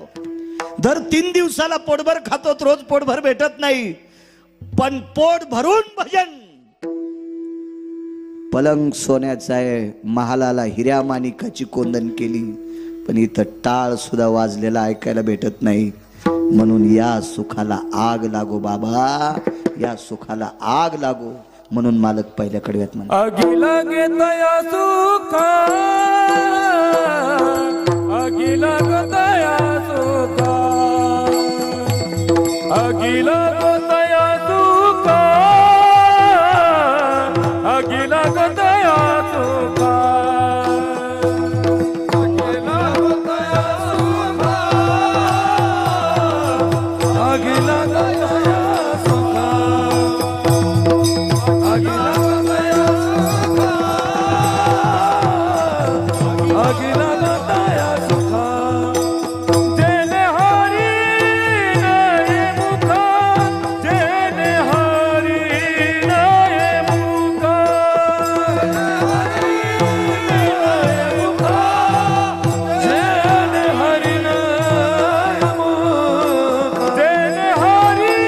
नये मुखा, जेने हरी नये मुखा, जेने हरी नये मुखा, जेने हरी नये मुखा. होत होत काळीपती, मज होत काळीपती, मज होत काळीपती, मज होत काळीपती, मग होत काळीपती, मग होत काळीपती, मग होत काळीपती, मग होत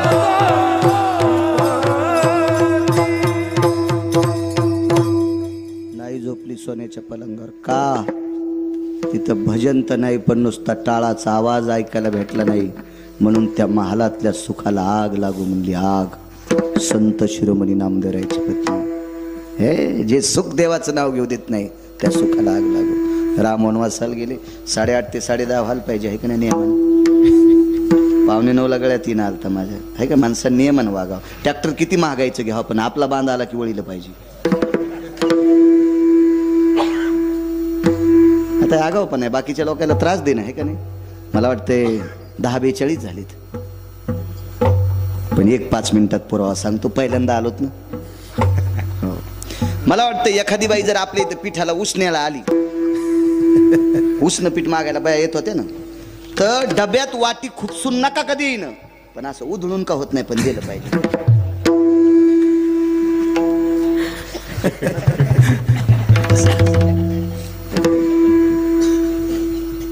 मी काय बाई नाही, पण खेड्यातला जन्म आहे माझा, त्याच्यामुळे मला माहिती आहे बदलून दिलं पाहिजे. असं मापात पाप करू नये माणसानं. किती लांबून लोक आले तो बापू आज, किती लांब. म्हणूनच करा, म्हणूनच थोडं यायचं बी आबा परिसरावर प्रेम, काय गोपळी झळकतीनं आपलं तुपलं ओळखीत यायचा भाग आहे ना. हे असं असतं बघा कोणाचं. विडाला विडाला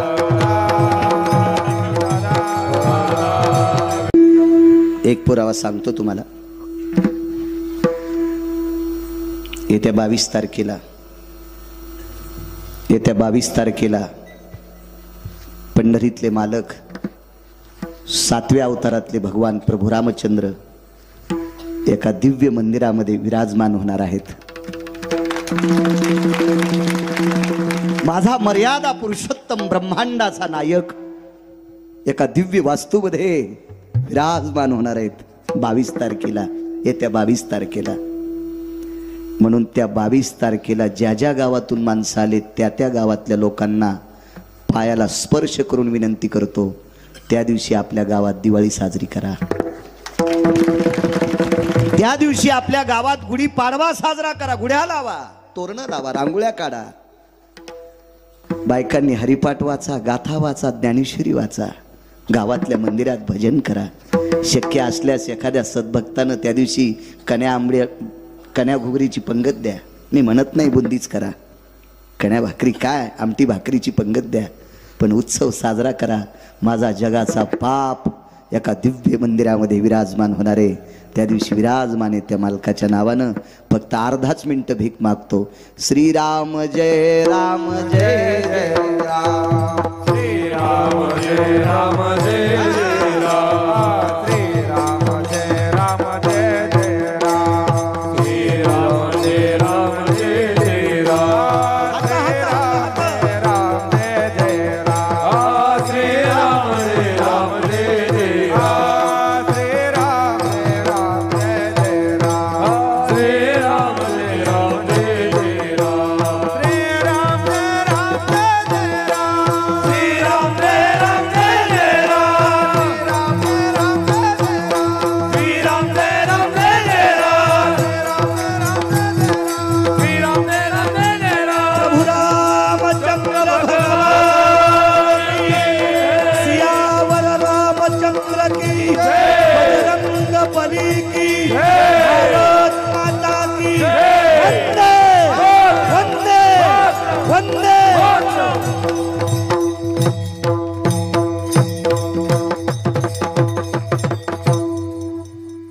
22 तारखेला तरुणांनी पांढरे पोशाख घाला, सुंदरसा कपाळाला गंध लावा. त्या दिवशी एक फार मोठा उत्सव माझा विश्वाचा मालक एका वास्तूत विराजमान होणार आहे. ज्याच्या कृपेने जग चालतं तो जगाचा बाप. तो आनंद व्यतीत करा, जल्लोष करा, आनंद करा. चला, प्रभू रामचंद्र वनवासाला गेले. आगी लागू या सुखा सांगतो शेवटचा पुरावा. बापू ऐकतोय तुमचं. एका रत्नाचं लेकरू वाजवायला आहे, एका मृदंग क्षेत्रातल्या रत्नाचं लेकरू आहे आणि एक विराजमान रत्न आहे.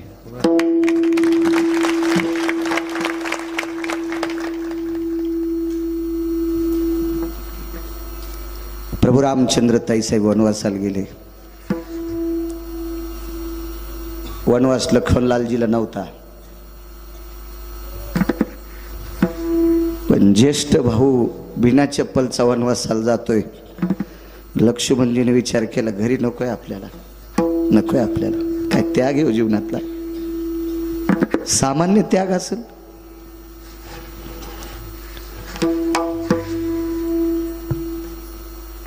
आईचं दर्शन घेतलं लक्ष्मणजीनं.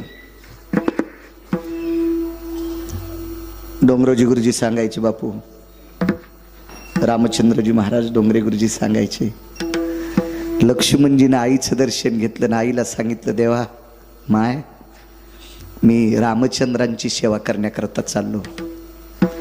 तर आईनं लक्ष्मणजीला सांगितलं, लखन रामचंद्रांची सेवा करत असताना स्वप्नात पण पाप नाही आलं पाहिजे. काय माय असेल होती हे लखन, स्वप्नात पाप नाही आलं पाहिजे, स्वप्नात. लखनलालजीने विचारलं, आई स्वप्न कधी पडतंय ग? झोपल्यावर. मग झोप कशाने येते ग? जेवल्यावर. 14 वर्ष जेवणारच नाही, 14 वर्ष जेवणारच नाही, मग झोप येईल का? आला सामान्य त्याग असेल काय?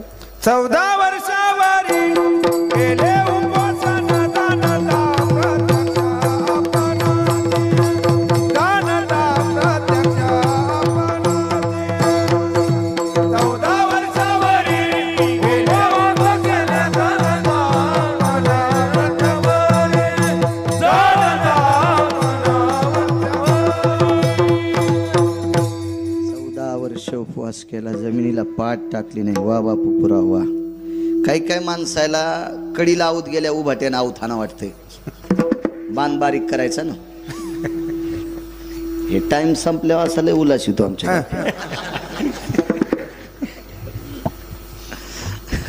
तसे ते मधी बी बदाड पडू देत नाहीत. मधी उभाट्याचा आऊत असतं, त्याची कव्हा शेल्यावूनच माती असते. जिनच्या पॅन्टीवाल्याला काय कळत नाही, उगा हसू नका. शेला काय कळत तुम्हाला? आणि चांगले हसायले. या जुन्या माणसाला कळत असतो शेला, तुम्हाला कसं कळन शेळा शेला. हे काही काही पुर बहिऱ्या माणसावानी दोनदा हसत आहेत. ज्याला ऐकू येत नाही ते पुढचं हसल्यावर एकदा हसत आहे, आणि कशामुळे हसलंय कळाल्यावर एकदा हसत आहे. कसा कळून यायला शेला? कळून घे जा राजू, राजू. ज्याला संसारात शिखर गाठायचं का, दुःखाचं शिखर ओलांडून पलीकडे सुखाच्या शिखरावर जायचं का, त्याने रानात काम करणाऱ्या बापाचा घाम पहा. त्यानं कमवलेली संपत्ती हिशोबात खर्चित आण. ज्यानं माय बापाच्या अंगाला आलेला घाम पाहिला नाही, त्या पोट्याला कळतच नाही ते खताच्या ढिगलावरलं झाड असते. साखरेच्या पोत्यातल्या मुंगळ्याला अक्कल असते का किती साखर खावा आणि किती बाऱ्या संडासला जावा.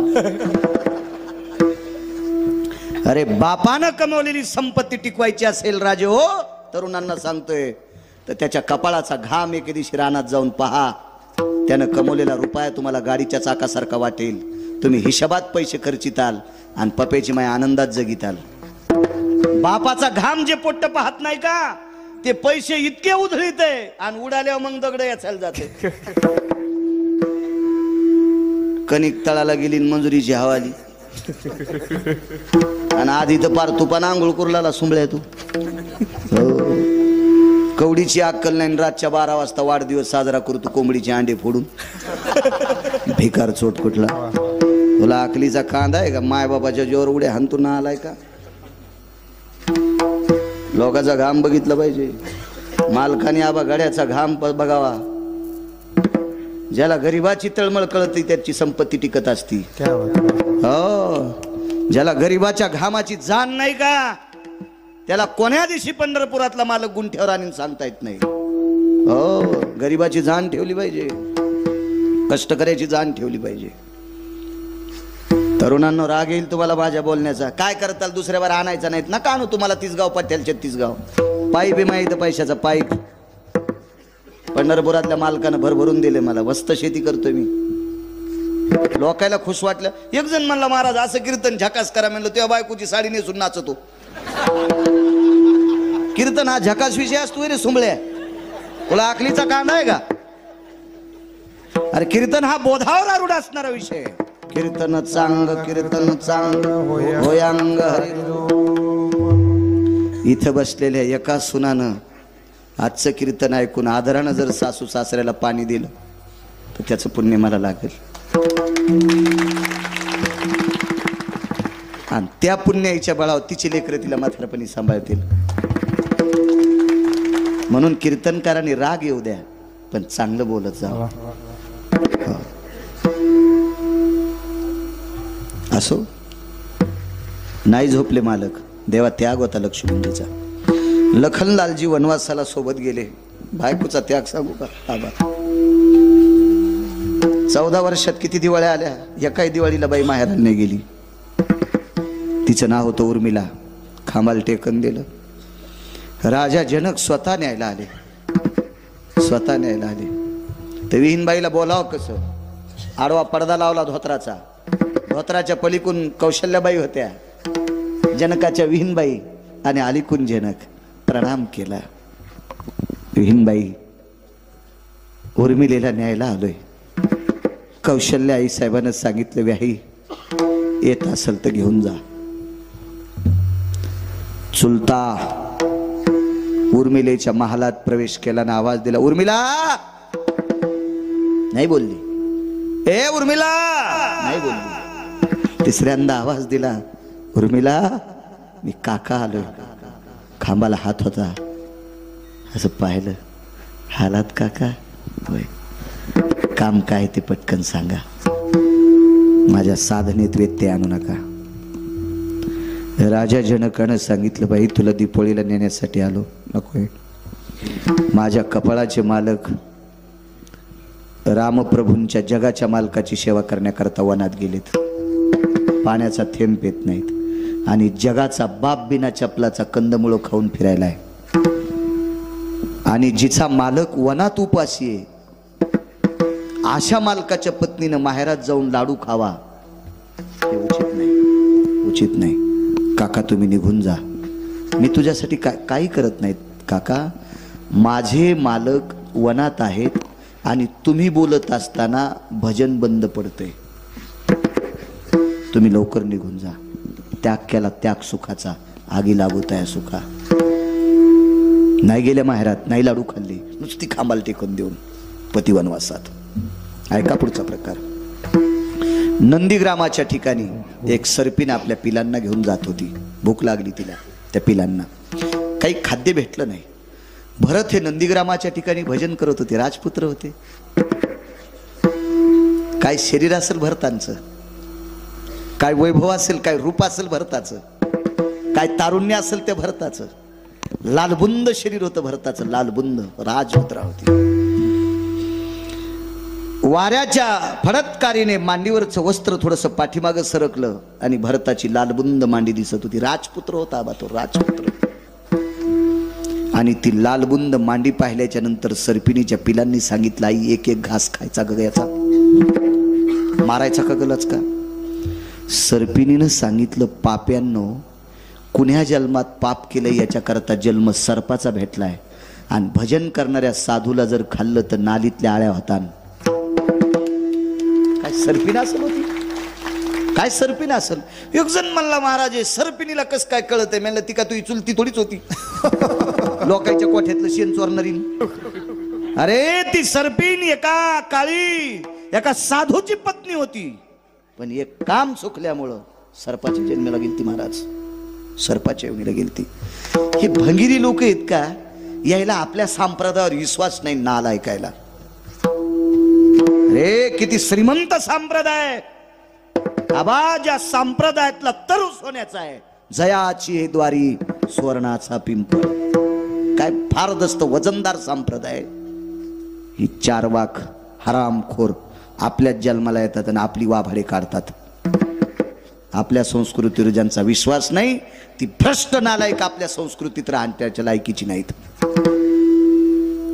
आपलं जतन केलं पाहिजे, आपल्यावर विश्वास ठेवला पाहिजे, आपल्या साधू लोकांवर विश्वास ठेवला पाहिजे, आपल्या महात्म्यावर विश्वास ठेवला. संत म्हणून उपवासाची त्याचे पूर्वज नरकात जातात.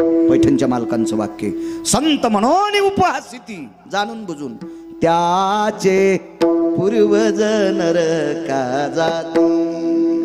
त्याचे पूर्वज नरकाला जात असतात. नाही चेष्टा करायची आपल्या धर्माची. काय योग्यता, काय पात्रता आहे का आपली, आपली लायकी आहे का, आपल्या धर्मासाठी योगदान काय, काय हिंमत आहे आपली धर्माचे वाभाडे काढण्यासाठी. बघा बाकीच्या धर्माची लोक. अहो मुस्लिम समाजाचा बांधव तुम्ही पहा त्या बिचाऱ्यांचं वागणं. मुस्लिम समाजाचा बांधव अहो भंगार विकत घ्यायचा जरी धंदा करीत असेल, पाव विकायचा धंदा, आईस कांड्या गारी विकायचा धंदा असेल आबा, पण मस्जिदीत गेल्यावर गोल रंगाची टोपी घालून जाणार. काय त्याची धर्मावर पकड आहे, काय त्याची निष्ठा आहे त्या बिचाऱ्याची. तशी आपली निष्ठा आपल्या धर्मावर असावा. लावा उद्या 22 तारखेला जे गंध लावित नाहीत त्यांनी त्यांच्या कपाळावर जरा बगळा हागू द्या. हो माझ्या अयोध्येतल्या मालकाला कळाव तू हिंदू आहेस काय, इचुडस तू का कपाळाला गंध लावल्या. आपण ज्या धर्मात आलो त्या धर्माचं अनुकरण करत जा. पंढरपुरातला मालक तुम्हाला मोठं करील. जाऊ द्या गिरगावच्या बाळ्याच्या शब्दावर विश्वास ठेवू नका, पण माझ्या ज्ञानोबाराय तुकोबारायच्या शब्दावर विश्वास ठेवा. लावचा गंध. गोपीचंद उटी तुळशीच्या माळा रमिरवती, तो गोपीचंद लावतोय, तो उटी लावतोय. आपण त्याचे अनुयायी आहेत, आपण सेवक आहे. तो जगाचा बाप आहे, आपण त्याची लेकर आहेत. प्रभूची लेकरे सारी, प्रभूची लेकरे सारे, आपण त्याची लेकरे आहेत सज्जनांनो. त्याचं अनुकरण करा, त्यानं स्थापित केलेल्या धर्माचं अनुकरण करा. देव आपलं कल्याण करील. याच्यासाठी फार मोठी मोठी लोक थकून गेले, राजांनी बलिदान दिले. पाहे पा ध्वजेचे चिरगुट राया जतन करीता,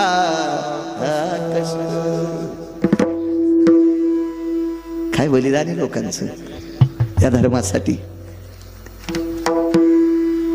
आपलं अनुकरण करा. चला. त्या सर्पिणीनं सांगितलं, पाप्यांनो तुम्हाला शिक्षा आहे. काय शिक्षा? आम्ही साधूचं मांस खाल्लं नाही, खावो इच्छा केली. मग इच्छा जरी वाईट झाली तरी पाप लागले. याच्यातून जर मुक्त व्हायचं असेल तर झाडाची सावली कल्ली सूर्य फिरल्याच्या नंतर आबा भरताच्या अंगावर ऊन आलं आणि उन्हात भजन करीत असताना अंगाला घाम आला. हा घाम पुसायचं काम करा. सर्पाने विचारलं पिलांनी, आई घाम कसा पुसायचा? तोंडानं वारं घाला. आणि तिचे सगळे पिलं चारी बाजूने भरताला वारं घालीत होते. भरताने विचार केला, दुपारची वेळे आपला स्वेद कोण पुसलाय? स्वेद म्हणजे घाम. वरुता काया स्वेदातील, काया म्हणजे शरीर आणि स्वेद म्हणजे घाम. डोळे उघडून पाहिलं तर सर्प घाम पुसतात. का रे? सर्पिणीने विचारलं, कोण आपण? राजा दशरथाचा पुत्र आहे, अजराजाचा नातू आहे, रघुवंशातला आहे. सर्पिणीनं सांगितलं, आपण भरत राजा दशरथाचे पुत्र आहात. मग अयोध्येसारखं स्वराज्य सोडून तुम्ही इथं वनात अंगाला काव का लावली? काय म्हणावं भरतानं त्या सर्पिणीला? माय माय, माझा जगाचा बाप वनात गेलाय ग. माझा विश्वाचा बाप बिना चपलाचा वनात फिरतोय ग. आणि जगाच्या बापाने वनात फिरावा आणि मी अयोध्येतल्या राज्यातले चोजले पूर्ण करत असताना, शारीरिक चोजले पूर्ण करत असताना आनंद लुटावा. हे चोजले पूर्ण करत असताना देवाचं नाव विसरतोय ग. याच्याकरता अयोध्येच्या सुखाला लात मारली. आगी लागो तया सुखा, अंगाला काव लावली आणि नंदीग्रामाच्या ठिकाणी भजन सुरू केलं. आगी लागो तया सुखा, जेने हरिने मुखा, विढोबा रखुमाये, विढोबा